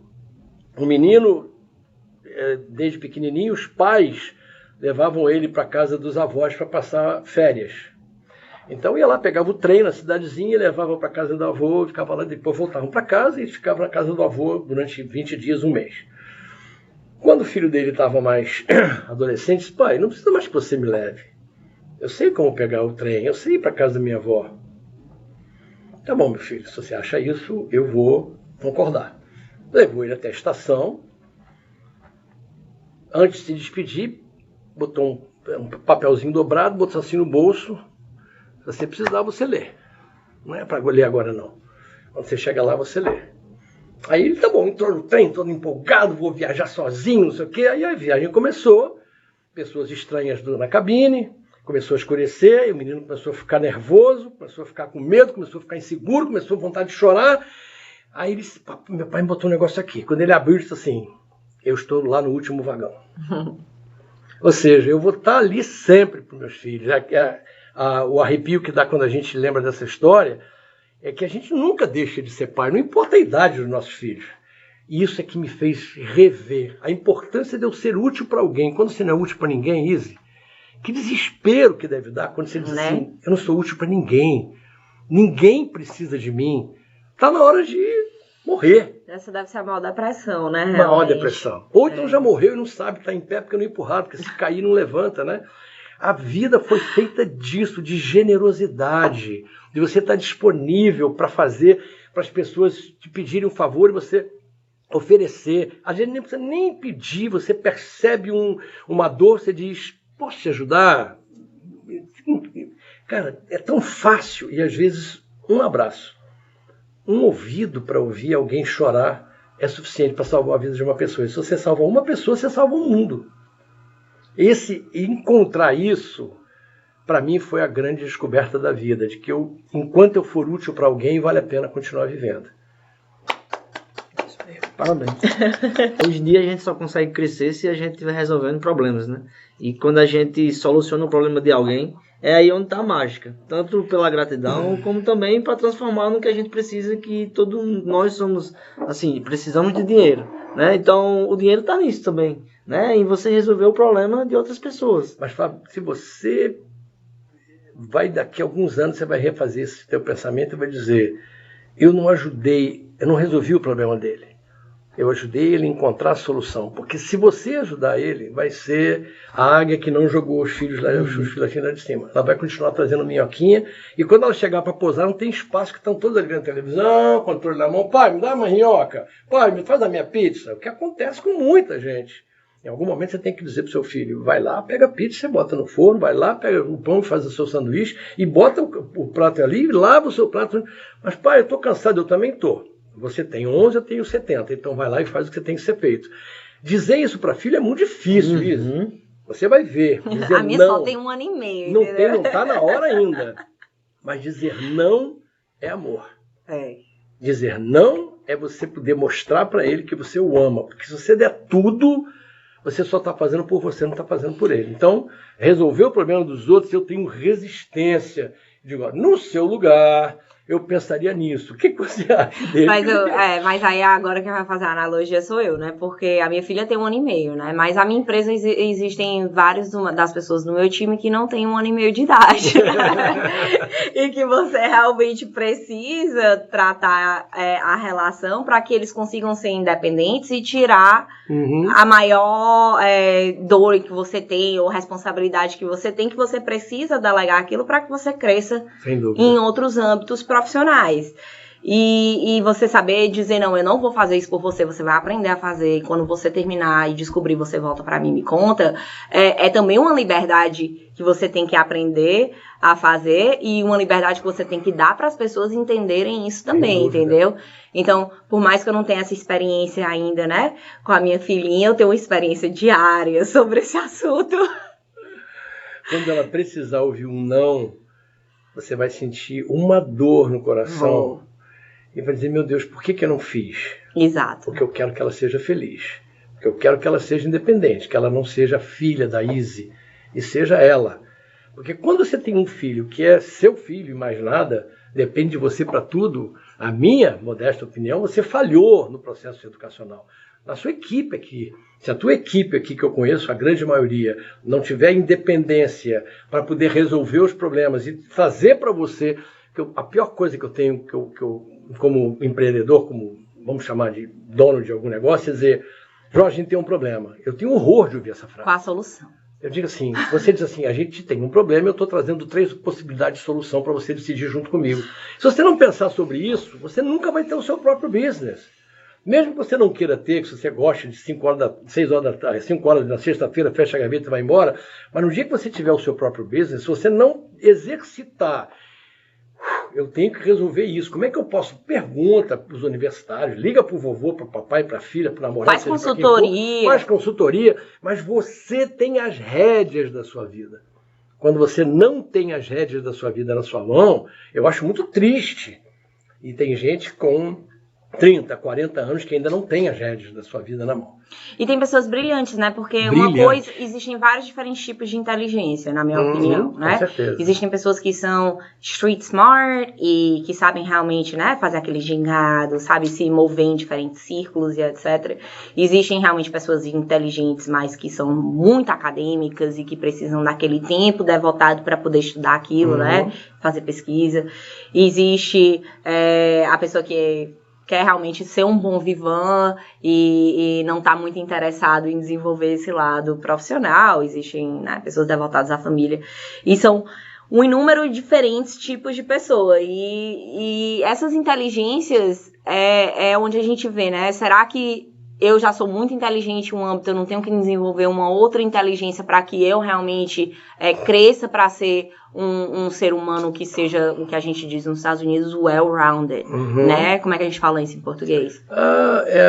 Ele é bem resolvido, mas ele tem uma cultura mais abrangente. Mais abrangente. E isso é muito comum, assim, né? Acho que a maioria das pessoas dizem, não, porque o americano não tem cultura, né? Ou o americano tem uma visão mais quadrada do mundo. Talvez não seja, entendeu? Talvez seja a percepção do que você tá vendo, porque, assim, como qualquer outro canto do mundo, existem pessoas, né, que têm a possibilidade e a disponibilidade de talvez estudar e conhecer outras coisas que a cabeça do americano, quando ele vai pro college, é de querer ser well-rounded. Exatamente. Entendeu? De querer conhecer diferentes coisas que talvez, assim, né, é diferente.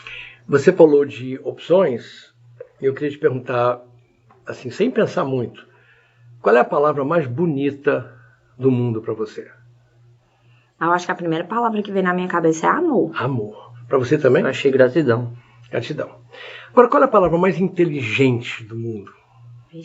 Vixe. A palavra mais inteligente do mundo. Inteligente, que regula essa possibilidade de você se ajustar. Eu acho que é balanço pra mim, mas eu também sou Libra. É isso. Equilíbrio. Equilíbrio. Balance. Balance. Quando você consegue pensar em todas as possibilidades e considerá-las antes da sua decisão, sim, você consegue caminhar muito mais facilmente para uma coisa que atenda melhor o que está no seu coração e que está na sua cabeça. Você é empresária ou você é um ser humano? Sim. Então, o que domina as suas decisões? São decisões que levam para soluções práticas, ganhar mais dinheiro, crescer? Ou você tem aqui um ladinho que diz, deixa eu ajudar quem não pode pagar, deixa eu ajudar quem está precisando de mim, deixa eu ouvir um amigo meu? Então, balance, eu concordo inteiramente. Equilíbrio é a palavra mais importante que existe para você, inclusive, educar a sua filha, educar seus clientes, educar seus colaboradores. Porque tem dias que você chega aqui explodindo. Só um pouquinho. Ele tem que entender que no equilíbrio do cotidiano você é uma pessoa adorável.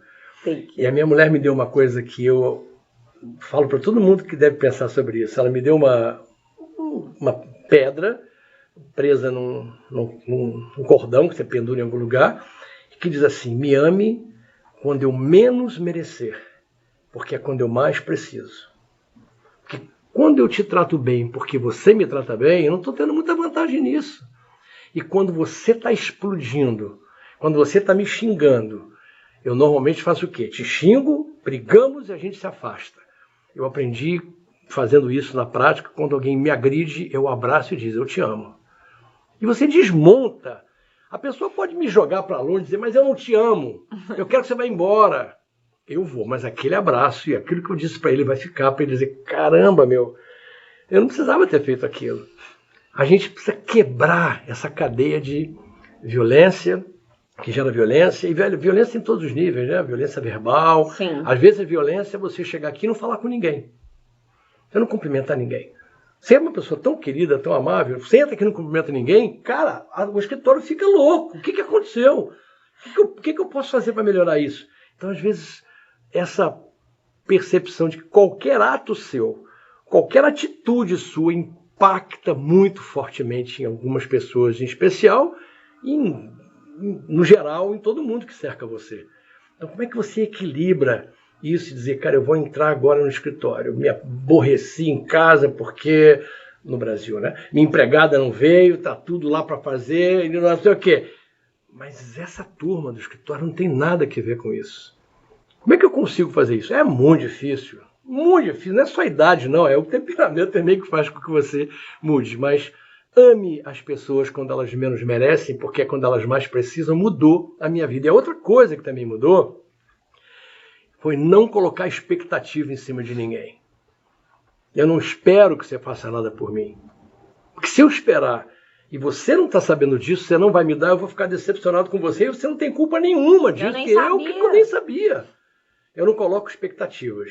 Eu vou conversar, se eu preciso de você, eu vou conversar, vou tentar entender.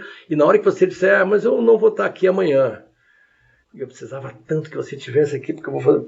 Ok, quando é que você vai estar aqui? Mas por que você vai estar aqui amanhã? Eu preciso de você aqui amanhã, porque é o seu mundo, é a sua vontade que predomina. E a gente não sabe conviver com não. A rejeição na minha opinião, é a pior sensação que o ser humano pode ter. Dor, você toma um remédio. Agora, rejeição é muito duro. Por isso os psicanalistas ganham fortunas trabalhando com as pessoas que passaram por rejeições diversas de trabalho, pessoalmente, na família, né? Então, eu acho que a minha experiência aqui nos Estados Unidos, ela tem vários pontos importantes. Uma foi conhecer você, de verdade. De verdade. Eu conheci você no Recomendo e eu disse isso para Gigi, disse para todo mundo que eu conheço.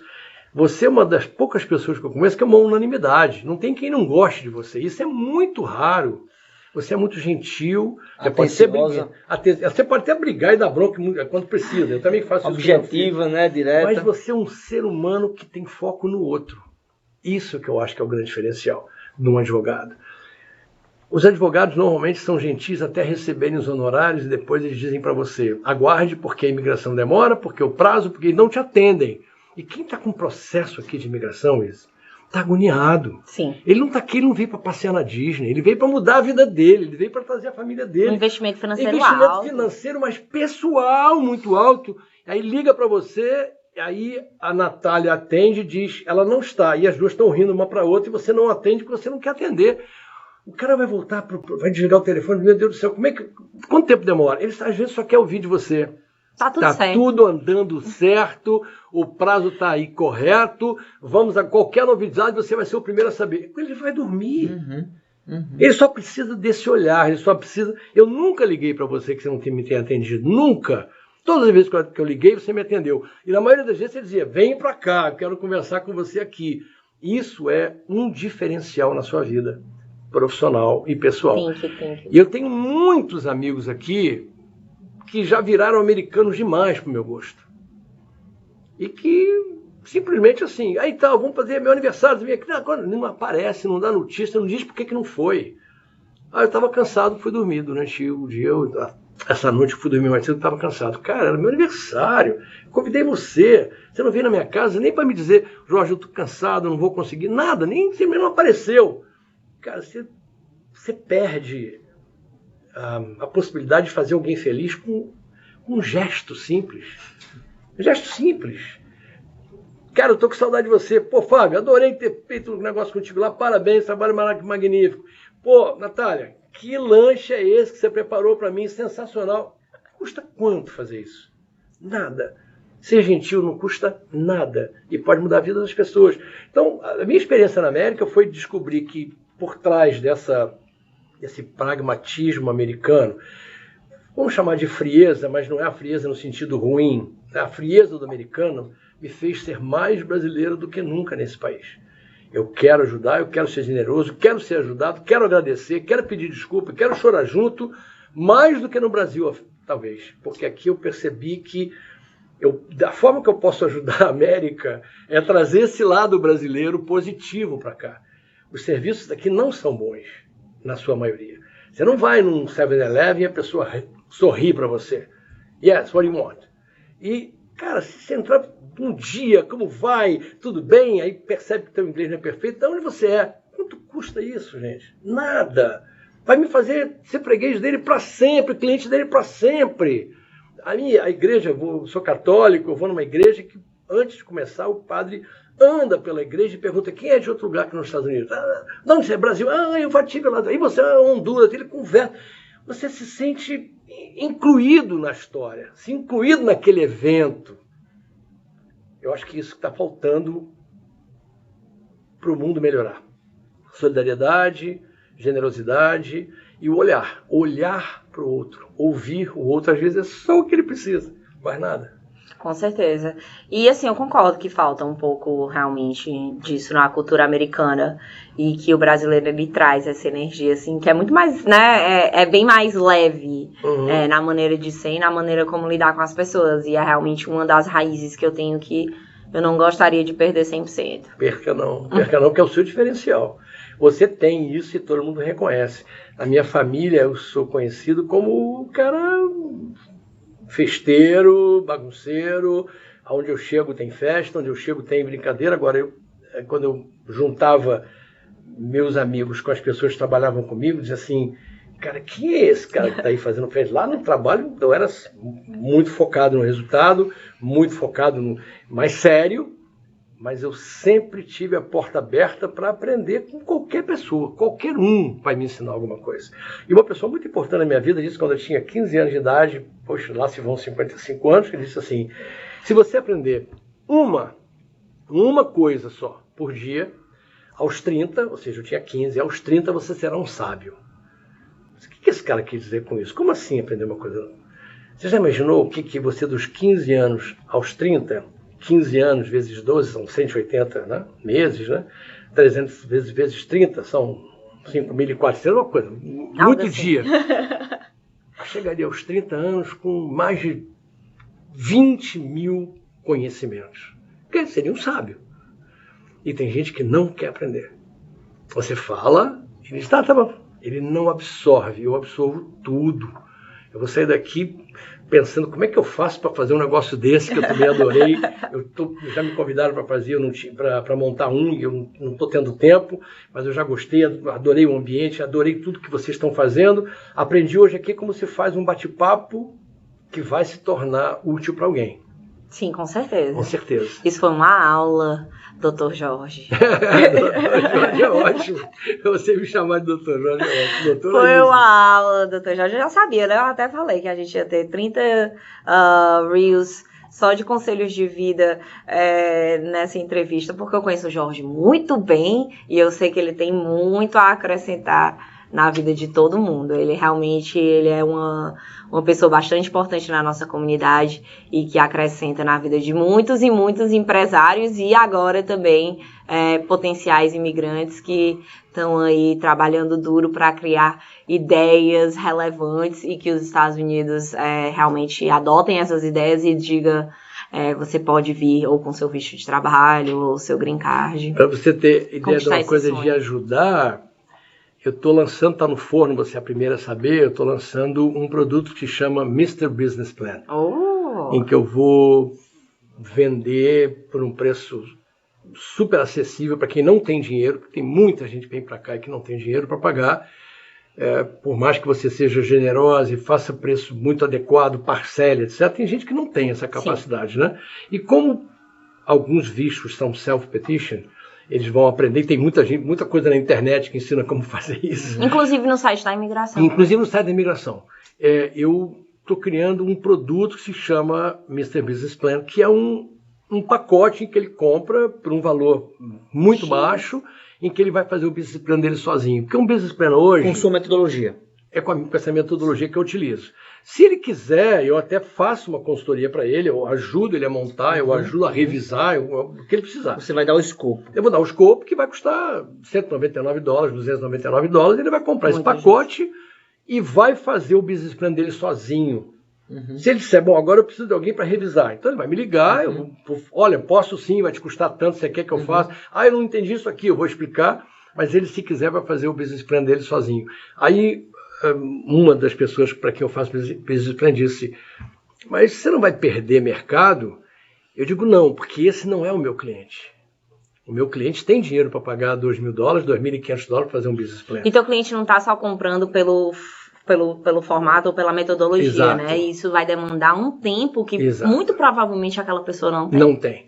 E também bloqueios emocionais em relação ao processo imigratório, que limita a execução dos documentos necessários para finalizar o caso. Exatamente. Tem bastante clientes nessa situação. E é verdade. Tira também as experiências que você tem de vida, né? Para colocar dentro do business plan. Não somente, porque negócio. ele também tá vendo inúmeros business plans por mês que ele faz e ainda lidando com requerimentos para mais evidências de inúmeros clientes. Então, ele está entendendo o que é que está acontecendo e quais estão sendo os requerimentos da imigração. Eu tenho feito, em média, 20 business plans por mês para clientes novos e 3, 4, 5 por mês para resposta de RFE.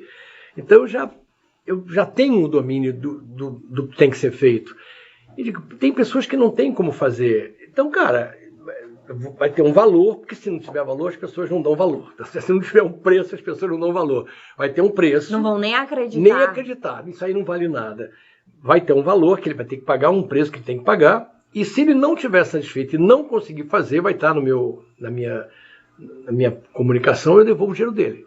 Eu não quero... E é até bom assim ressaltar, hoje eu tenho uma empresa, minha família também tem um grupo empresarial e aconselho a todo mundo a realmente buscar a fazer um business plan, que é um plano de negócio, que hoje a maioria das empresas não conseguem passar dos seus 2 anos, porque inclusive aqui nos Estados Unidos é muito fácil crescer, mas segurar é o mais complicado. E com um business plan, você consegue olhar para ele e dizer assim, onde é que eu estou agora? Qual é a próxima fase? E o business plan vai lhe dar esse norte para poder você seguir. O business plan, ele tem uma finalidade também importante, que assim, você vai para um evento de conexões, aí eu peço o cartão dela, ou ela me dá o QR Code, que agora é moderníssimo, né? Ali o QR Code, me dá o cartão dela. Ali não está dizendo quem é a doutora Isa, ele está dizendo como é o nome dela, qual é o endereço dela. Como me contactar. Onde contactar você. E aí eu vou entrar em contato e vou ter uma surpresa maravilhosa e conhecer uma pessoa maravilhosa. E a sua empresa? Como é que você faz para apresentar a sua empresa?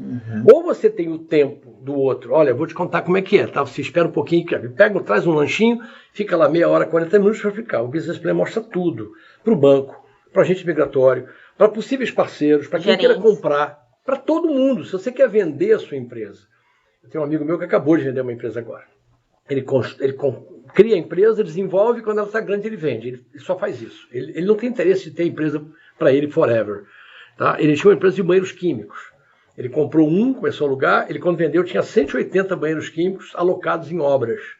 Ele estava ganhando $40 mil por mês, limpo, no bolso dele. Ele podia dizer assim, bom, vou continuar ganhando 40 mil. Está na hora de eu vender, pegar um dinheiro grande e montar outra coisa, porque a cabeça dele é inquieta. É como ele gosta desse processo de criação, início e de liberar, porque no momento que chega num nível, ele não gosta daquela gestão. E ele não fez isso. Aliás, eu disse o seguinte, toda empresa deve ser criada para ser vendida em algum momento. Eu não sei que momento é esse, mas em algum momento, e talvez até você tenha, em algum momento no futuro, dizer uma franquia da Pinho Law. O que é isso? Cara, ela nunca já deve ter pensado no que seria isso. Eu vou deixar alguém fazer? Vai. Senão você não consegue escalonar o teu negócio. Você vai virar escrava do seu trabalho para sempre. Se você não estiver aqui, o teu escritório não anda. Se você não estiver aqui, você não ganha dinheiro.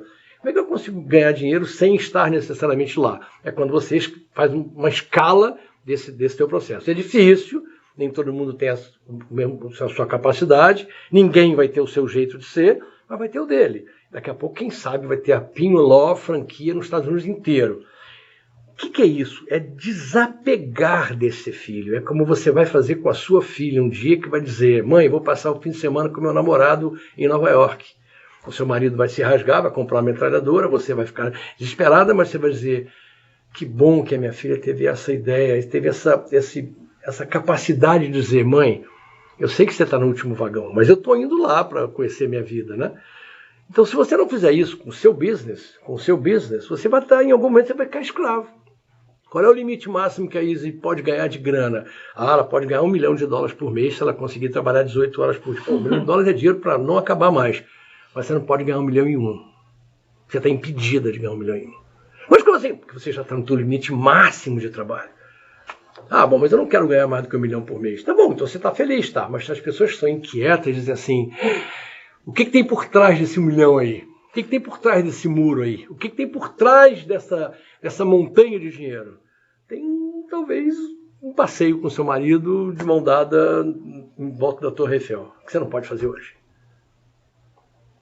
Com certeza. Você pode. Não, mas posso. Você não pode passar um mês, 2 meses fora. Você tem que passar 5 dias, tem que voltar correndo. Não, e eu posso, entre aspas, né? Assim, eu tenho que me programar, eu tenho que ir, eu tenho que preparar meu time. Ele vai dizer assim pra você. Tem todo um trabalho que acontece. Amor, olha aqui, comprei 2 passagens pra gente ir sexta-feira pra Paris. Você diz, não vou. Eu não preparei minha equipe, não fiz tudo que eu tinha que fazer. Tua filha, não vou. Esquece a filha, que a filha pode ir. Você vai virar escrava e a funcionária mais bem paga da sua empresa, mais funcionária da sua empresa. Então, esse desprendimento que a gente tem que ter com o negócio... Eventualmente, né? Eventualmente, claro. A gente consegue você não pode ser irresponsável, né? Tudo vai estar ali, até como você formata. Porque a minha principal atividade, eu sou especialista em gestão de processos. Então, a empresa que é bem organizada não precisa do dono, ela precisa de um processo. Ah, o Jorge não veio, o Fábio passou, não pode vir hoje, não vamos ter podcast. Vamos ter podcast, porque tem um processo que ele já deixou montado que funciona. Com ele aqui é melhor? É. Como é seu nome? Felipe? Então, o Felipe vai fazer o trabalho que o Fábio faz. A Easy, estava em casa, a filhinha dela ficou com febre, não pode vir. A Natália vai fazer o podcast com o Jorge, porque ele não tem todo o tempo do mundo para vir aqui mais uma vez. Eu até tenho, tá certo? Mas tem gente que não tem. O processo que você monta para a sua vida, para a sua empresa, para tudo, é que faz a diferença. Não fica presa a você. E eu vou dizer que essa mentalidade processual, para mim, ela veio bem mais após a minha vida para os Estados Unidos. E acho que a minha educação, né, pelo menos faculdade e direito, é tudo aqui dentro dos Estados Unidos. E você tem que aprender o que, né, dentro da escola a gente chama de time management, que é você saber gerenciar o seu tempo e você também pensar processualmente, né? Porque você saber gerenciar o seu tempo é um pensamento processual. Então, você começa com o time management na faculdade e depois você vê como as aulas são processuais de uma certa maneira e esse pensamento ele vai virando um pouco natural. E eu implemento isso no meu negócio muito. Então, assim, eu acredito que não todos, né, mas a maioria dos meus clientes, eles, no momento que eles ingressam realmente na Pinho Law, eles entendem que tem um processo.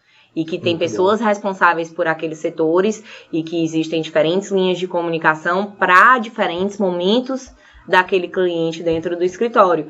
E isso, né, me dá uma liberdade de conquistar novos clientes, de estar aqui fazendo uma entrevista com o Jorge, ou de até mesmo poder viajar e passar um tempo com a minha família, ou a trabalho, né? Que a gente sabe que você conseguir se distanciar do seu negócio para você buscar novos negócios é um grande desafio, né?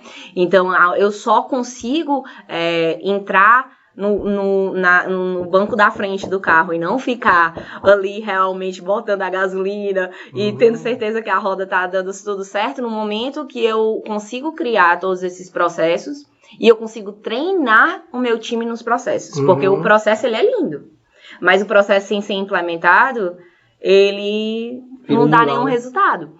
E a falta de implementação, ela também é um erro na gestão. É verdade. Né? Porque você pode ter uma cabeça linda de pensar no processo, desenhar, cara, que coisa bacana. Mas cadê a gestão das pessoas que vão implementar o processo? Né? Então, assim, não é só contratar um consultor ou um coach que vai lhe dar um processo perfeito. É a implementação daquele processo que lhe leva a um resultado. Então, assim, eu vejo isso no meu dia a dia e eu acho que o momento da minha empresa é muito esse.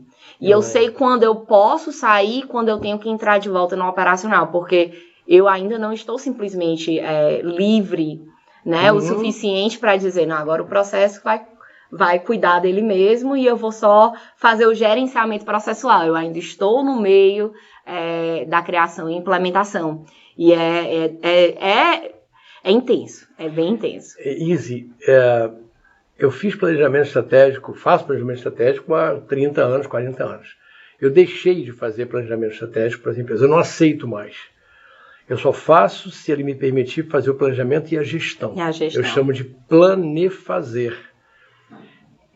500, 1.000, milhões de grandes planejamentos ficaram na gaveta. Ou deram errado. Não porque o planejamento estava errado, porque a execução foi mal feita. As pessoas não executaram o que tinha de ser executado. Então eu não aceito mais. Não, eu só quero que você faça o planejamento. Muito obrigado, eu não faço mais isso. Porque você não vê a finalidade. Não vejo. E eu digo para ele, mas eu não sei se eu tenho dinheiro para te pagar, não vou te cobrar nada. O planejamento que eu vou fazer para você inclui o tempo inicial para que essas ações sejam implementadas. Depois que você começar a colocá-las em ação, isso vai mudar tudo que a gente fez. Porque a primeira ação que você fizer já muda o teu cenário, já muda o seu diagnóstico, já muda o plano de ações. Gestão é igual marketing, é teste. É o tempo inteiro. Teste, correção, teste, correção, teste, correção. E mais, quando você bota na sua corrente sanguínea que tudo que você for fazer precisa antes ser analisado e planejado, você começa a errar menos. Errar, você vai errar sempre. Eu não posso afirmar que quem faz planejamento acerta sempre. Eu não posso afirmar que quem não faz erra sempre. Mas estatisticamente, quem faz planejamento erra menos. Tem menos desperdício de dinheiro, de tempo e de desgastes naturais. E eu diria também a educação do empreendedor, né? Porque uma educação inicial, se você acha que você vai ter um negócio que ele vai ser maior do que você, a mentalidade, a virada de chave que você tem que fazer é que você não vai conseguir fazer isso sozinho. E você precisa de outras pessoas. E para você confiar e delegar o suficiente para outras pessoas, você precisa acreditar no trabalho delas e você precisa levar elas até aonde você precisa para que elas executem aquela função para você. E isso também é um processo. E o mundo de hoje, ele é muito... Eu preciso de um resultado imediato, eu preciso de eu preciso que isso aconteça amanhã. E não necessariamente o processo de maturação desses profissionais que vão estar trabalhando com você e você mesmo como empreendedor, né? Eu sou eu não necessariamente tão jovem, mas uma jovem empreendedora, porque eu nunca tive nenhum outro negócio fora a PIN1O. Então, assim, a minha primeira experiência executiva é dentro da minha empresa, né? Como gestora. E é um aprendimento diário. E eu acho que muitas vezes você tem que aprender as you go e com as pessoas que trabalham com você e acreditar que você contratou profissionais que sejam até melhores do que você em muitas áreas, para as áreas que você consegue delegar para que você consiga criar uma pirâmide e realmente crescer, né? Com pilares e com pessoas que estão ali lhe ajudando para você expandir. E eu acho que os Estados Unidos é uma terra muito fértil para esse tipo de negócio. Fértil. Tem o mundo trabalhista daqui, as leis trabalhistas, elas são muito pró o empreendedor e lhe dá muita possibilidade de você ir montando o seu time conforme as suas necessidades, sem estar muito atrelado a leis que estariam lhe fazendo manter pessoas que são adicionais e desnecessárias para o seu time, como eu vejo isso muito acontecendo no Brasil. Muito. E isso é uma diferença que eu vejo no negócio americano, que faz com que você consiga chegar do ponto A ao ponto B com menos hiccups. Porque se aquela pessoa não está funcionando, eu consigo adicionar outra, eu consigo mudar ela de uma posição, contratar outra, sem ter que estar aviso prévio, observando. 13º, não sei o que, papapá, que impede. Uma vez um brasileiro, amigo meu, disse e não sei quantos milhões que vão no meio dessa brincadeira. Como é que você pode gostar de morar nos Estados Unidos? Lá você não tem nenhuma garantia trabalhista. É isso que faz com que seja bacana. Trabalho. Então sou eu. Porque se você está garantindo a sua permanência na empresa porque a lei está te protegendo, você está assumindo que você não é um bom profissional. Quem vai mandar embora, por exemplo, como eu trabalhava como professor, quem vai mandar embora um professor que é homenageado todo semestre? Quem tem coragem de fazer isso? Porque o que ele vai dizer para a gestão superior? O que ele vai dizer para os alunos? Que ele mandou embora um professor que era homenageado paraninfo todo semestre. E tem a cultura da meritocracia também aqui. Claro. Então, eu acho que a cultura, ela adiciona a tudo isso que a gente está conversando. Mas isso, para mim, são coisas que eu vejo no empreendedorismo americano.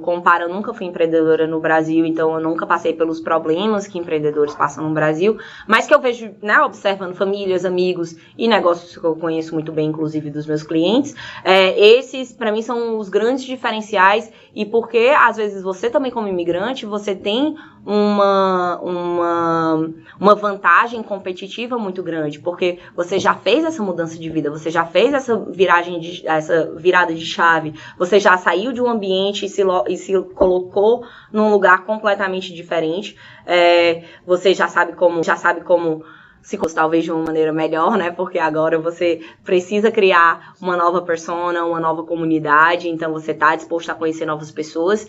E a gente sabe que também o imigrante trabalha duro. E ele vem para cá buscando algo novo. Então, essa ânsia de conquistar e de fazer acontecer, eu acho que ele coloca o imigrante como um dos tipos de pessoa nos Estados Unidos com mais capacidade de vencer no mundo empresarial. Sem dúvida. Nós somos exemplos, somos referências. O brasileiro, falava-se antigamente, não faça negócio com brasileiros. Hoje em dia, e eu recomendo, foi muito bom para isso, Sim. Acabou essa história. Os americanos querem fazer negócio com brasileiros. Todos querem fazer negócio com brasileiros, porque os brasileiros aprendem muito rapidamente, se adaptam muito rapidamente. Vão para cima. E aqueles que realmente estão aqui se dando bem são aqueles que cumprem as regras. Sim. E trabalham com muita vontade. Muita vontade. O brasileiro também, quando ele é funcionário, não é porque não é só você ser empreendedor. A gente precisa de pessoas que vão acreditar no nosso sonho e que vão agregar né, para aquilo que a gente está construindo. Sem dúvida. Então, assim, as pessoas que trabalham com a gente, elas também são pessoas dedicadas, os imigrantes. Eles vêm pra cá, tipo assim, eu tô tendo essa oportunidade de trabalho, eu tô tendo essa oportunidade de entrar em uma nova empresa, entrar num novo ramo. Então, eles também vêm com a vontade de vencer. E você contratar imigrantes também, você vê a diferença, às vezes, na atitude, no comprometimento, porque para aquela pessoa aquilo ali virou o mundo dela, né? Virou parte da família. E existem questões tanto emocionais como várias outras coisas que o seu trabalho vira o seu núcleo familiar também aqui dentro dos Estados Unidos. As pessoas pensam que empreender é ser dono de uma empresa.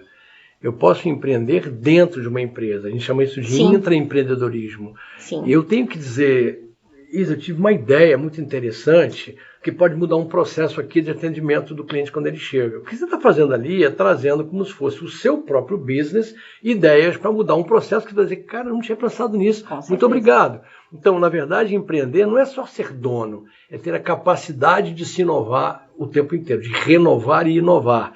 Tem uma metodologia do Oceano Azul, que é muito conhecida, em que ela diz isso, você tem que estar sempre questionando se o que você está fazendo ainda é importante para você e para o seu cliente. Tem coisas que você faz aí há 5, 6, 8 anos que o cliente já não está dando valor e aquilo tem um custo para você. Você vai eliminar aquele custo e vai investir esse dinheiro numa coisa que ninguém ainda fez, como esse podcast que você criou aqui, que é um diferencial para a sua carreira profissional e pessoal também. Então, acho que todo esse comprometimento de estar aberto para o novo é fundamental. As pessoas se se acomodam, cara, estou ganhando muito bem, não mexe comigo, não vou falar para ninguém, porque vai ter olho grande. Gente, o tempo inteiro aprenda, o tempo inteiro mude, o tempo inteiro esteja pronto, e se não tiver, que tem alguém que me empurre do penhasco para eu sair voando, porque se eu me acomodar, eu morro. E o outro benefício que eu também vejo o imigrante tendo como empreendedor ou empreendedor dentro de outras empresas, né, ou como profissional, é que no Brasil, quando ele tinha medo de se expor por questões de violência ou qualquer outra questão, aqui não.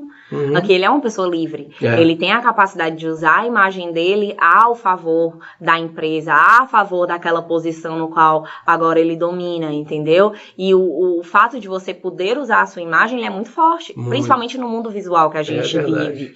E você não ter o medo, né? Você, não vou sair no meio da rua, sou conhecido, mas e daí? Né? O fulano também o ciclano vai saber quem eu sou. Então, assim, isso também é interessante, né? De, assim, eu posso me utilizar como a minha maior venda e como o meu maior investimento.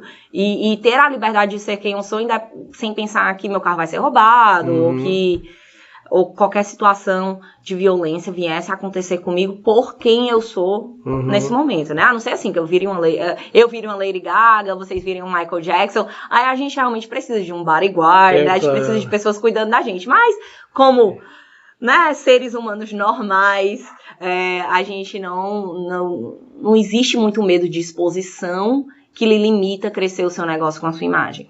Uma coisa que eu queria pontuar também, que a gente falou sobre isso já algumas vezes aqui hoje, eu lembrei também de eu gosto de fábulas pequenas, curtas, que as pessoas às vezes mudam o comportamento porque alguém te agrediu ou mudou o comportamento com você.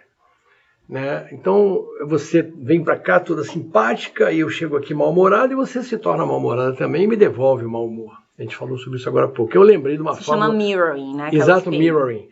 Então eu lembrei de uma fábula muito interessante, que tinham dois homens andando assim no jardim, e um deles viu num arbusto pegando fogo pelo calor, alguém botou fogo, e tinha uma cobra enrolada nesse arbusto, começando a ser queimada e não conseguia sair porque ela estava enrolada.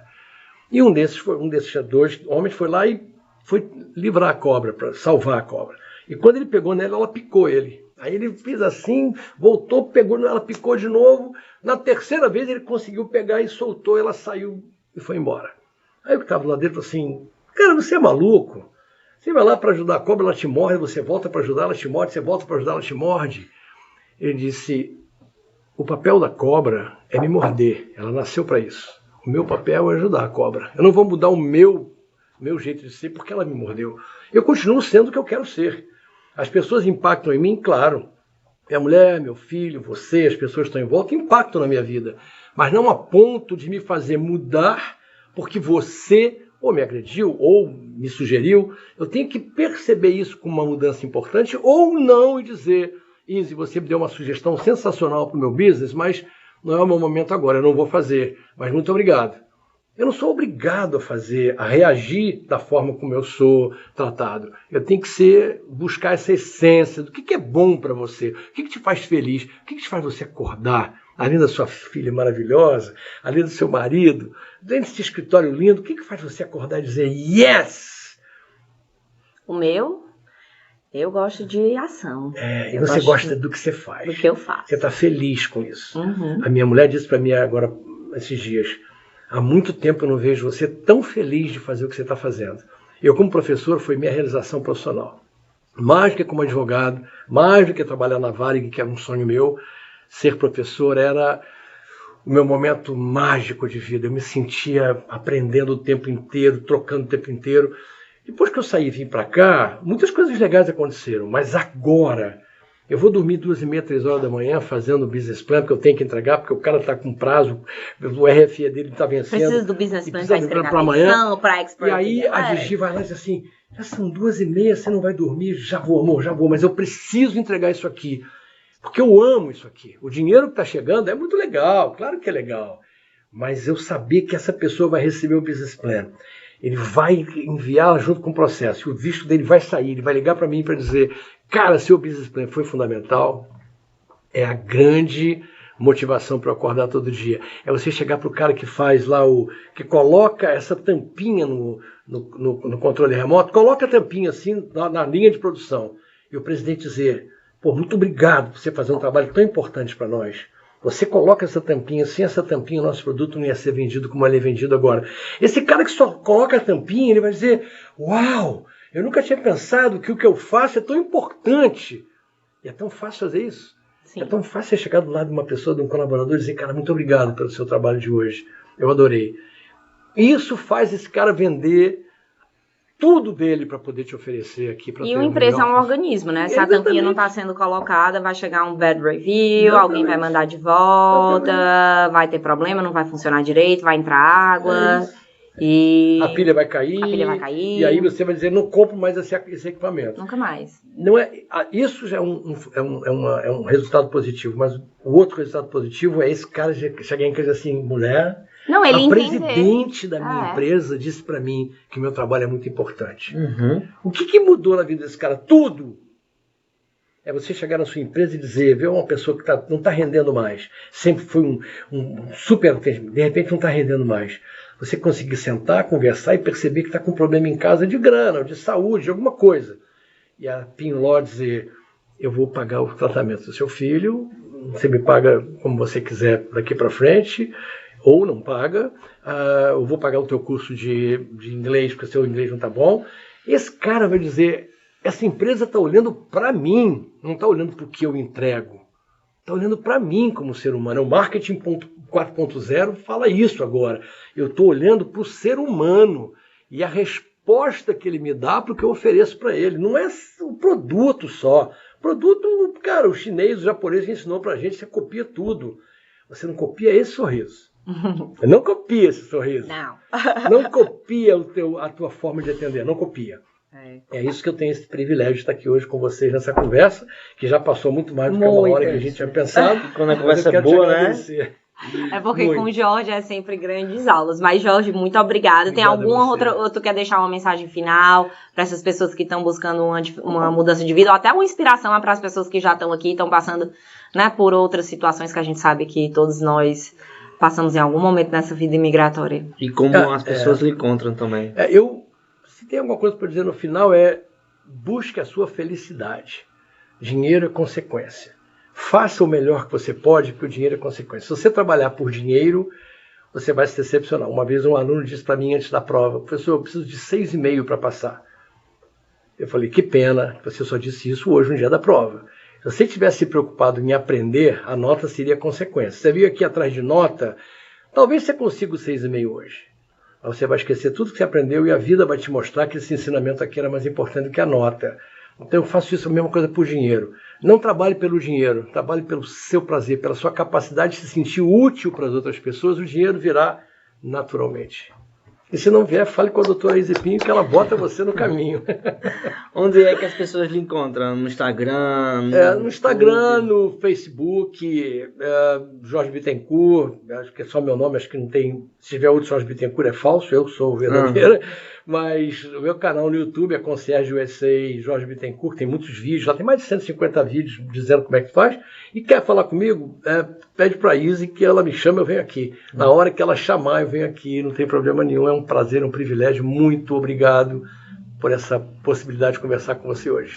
Obrigada, Jorge. É sempre um prazer. Fábio, meu parceiro aqui com a gente hoje. E, gente, muito obrigada por nos escutar e por escutar o Jorge, né, principalmente. Essa grande aula de gestão de vida, de como você lidar com a sua família e ser bem sucedido no seu âmbito, tanto profissional quanto pessoal, né, que é extremamente importante para todos nós. Então, obrigada a todos, né, que estão aqui nos ajudando até agora, e a gente se vê no próximo episódio. Foi perfeito, muito obrigado, e eu aprendi muito, então tenho certeza que as pessoas que estão nos assistindo vão aprender bastante, e venha muito mais, a gente está começando agora, vão ter vários outros episódios, muitas pessoas bastante importante, bastante com aprendizado para passar para vocês. Muito obrigado e até a próxima. Uhul.